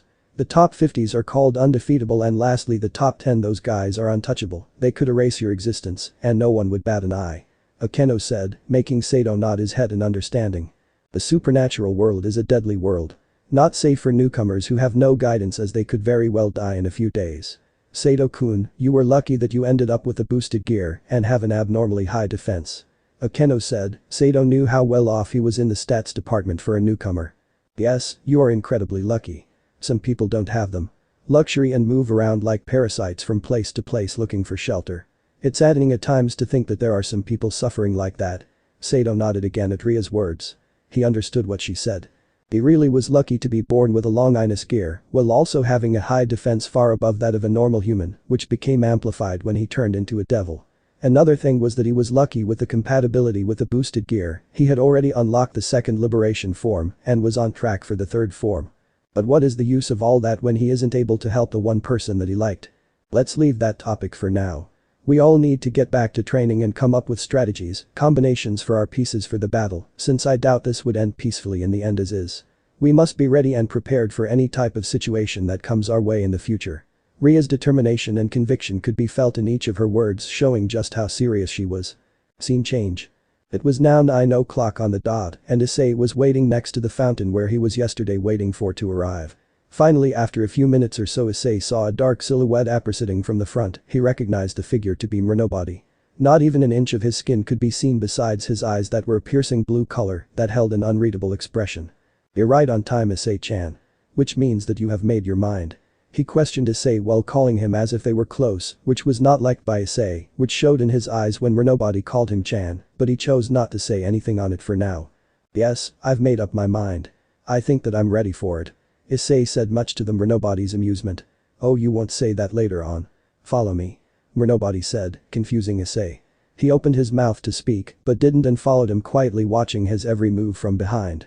Issei had started to feel paranoid about his surroundings after what had happened before. The feelings of being watched was most certainly from those two guys that he always felt while coming back home. Issei-chan, remember when I told you that there were other ways to earn cash much faster than selling drugs or some other shady way? In truth, there are other ways to earn money so fast that you could become rich in weeks or months. That's partially the truth. Making money isn't easy in this world as some people make it out to be. Issei silently listened while following. Nobody through the streets, reaching towards the edge of the town where the buildings started to get old and looked more abandoned. People had left the edge of the town to settle towards the new build areas as they had better living arrangements, making this part look more akin to a graveyard than anything else. This was the edge of the town that was facing the mountains, but they still didn't stop walking. They kept going, reaching the tree line of the mountains, but they didn't stop and kept walking through the forest of the mountain. The surroundings were deadly quiet and all that could be heard were the sounds of leaves moving to the rhythm of the wind or the occasional sound of an animal, and the two humans were yet to say a word. Soon they reached the remains of a train track that was left barren. Here we are now, all that's left is to follow this track and we will reach our destination. Nobody said, breaking the silence between as he walked ahead. Even though he was in front, Issei for some odd reason could still feel that he was being watched by nobody, but he shook his head and kept following him. This was probably the only way he could save his mother. As they kept on following the track, they were soon met with a large tunnel where the track continued but descended into darkness. The area near the tunnel looked flattened by machines, and a proper outpost that seemed new was posted beside it, but no person was on site. I'll ask this again, are you sure you're ready? This is the last time I will ask and the last chance you have to make up your mind, cause otherwise you won't be able to escape this. Once you enter this part of the world you won't be able to leave. The only way to escape it would be in your death. Nobody asked Issei the same thing again, but it only seemed to confuse Issei more and more about what this way to make money was. And why was he being asked that question over and over again? Like I've told you before, I'm ready, all you are doing is confusing me and causing me doubt. What's all this about if I'm sure or not? It's honestly frustrating. Issei replied back in anger. He was fed up with this shit show of being asked the same question over and over again for no reason. He didn't even know what this shit was and he was being asked over and over again. Nobody had an unreadable expression, not that Issei could see it. He quietly turned around and entered the passage while also gesturing Issei to follow. Welcome to the tunnel. He said as his figure disappeared into the darkness. Issei followed suit close behind him. It was so dark that Issei couldn't even see his own hand in front of him, but he kept walking, hearing the sounds of footsteps, both his and nobody's. And after about another 10 minutes of walking they had reached the end of the tunnel, where they were greeted by a sight Issei never expected to see. His eyes widened, no words could explain the shock that Issei felt at that moment, his mind had gone blank from seeing it. There was a small city surrounded by mountains on the other side of the tunnel that no one knew about. He looked towards nobody for answers, but he kept quiet. Come on, we need to get moving. He said, leaving Issei there with his mouth open, but no words came out. He again followed nobody, but this time he had a bad feeling which started to fester in his stomach. The surroundings looked abandoned, but people still lived here, a disgusting stench of booze, but one thing caught Issei's eyes the most. The place had a depressing vibe to it, making it look like there were animals living here, not humans. Issei stood in front of a large building next to nobody who kept going around, as if he knew this place already at the back of his hand. He entered the building and was greeted with the sight of disgusting looking people holding money in their hands. All of them were huddled over a register bickering like animals. Move, you moron, it's my turn to place the bet. One of them pushed the other. Beep of piss breath, you already had your turn. The one that was pushed retaliated. The pushing turned into a fist fight between the two guys, and the people that were once piling over each other now formed a circle around them. Their eyes devoid of light or any other emotion besides one, the craving to see something exciting, something fun. Issei felt put off by them, he felt disgusted, and it could be seen from his expression itself. Don't give any thought to them, boy, they are already too far gone, too lost to even think about. Issei looked at nobody, trying to see the look in his eye, but they stayed the same, looking uninterested as if they had seen the same scene unfold time and time again. Nobody went deeper into the building with Issei following close by. I told you there was a way to get money quickly, well this is it. People think the best way to make money is to drugs or commit fraud, but there is a better way than all of them, and that's fighting. Issei froze in his place and sensing it nobody stopped as well, but he didn't face Issei as he started to reveal everything.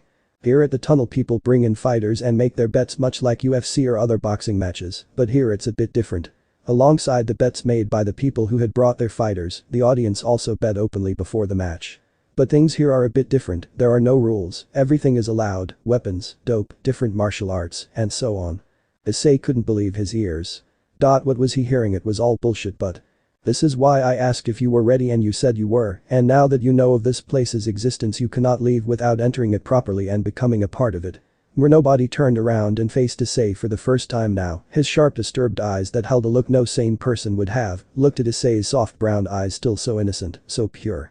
Issei could speak his mind and body overcome with fear as he looked into nobody's eyes, ones that no sane person would have, they were so unsettling. His eyes appeared normal before, but now to Issei he could see the small changes, his eyes appeared almost unnaturally bright more than before, contrasting starkly with dilated pupils. But I will train you, you may not know it, but you have potential for above the average person, and I will bring out all of it. Nobody said and waited. He waited for a response to come from Issei, who looked frightened, conflicted, scared. Why didn't you tell me about this before? You didn't say a word about all this when we walked all the way here. It was an hour's walk here when you said there were other ways to make money. I thought of other shady ways, but not. Not this. This is way too much. I don't even know how to fight. I got my ass kicked and handed to me twice on the same day. Issei said, trying his best not to yell out in anger. Relax, don't worry about anything. I will take care of that. I will train you to make you the best, and then with it you can win the money for your mother, right? You want her safe and sound, so you have to pay all those payments for her operation or else she will die, and even before that the hospital will kick her out. Issei's eyes widened at what Nobody said. How did he know all that? He never told him or anyone about it.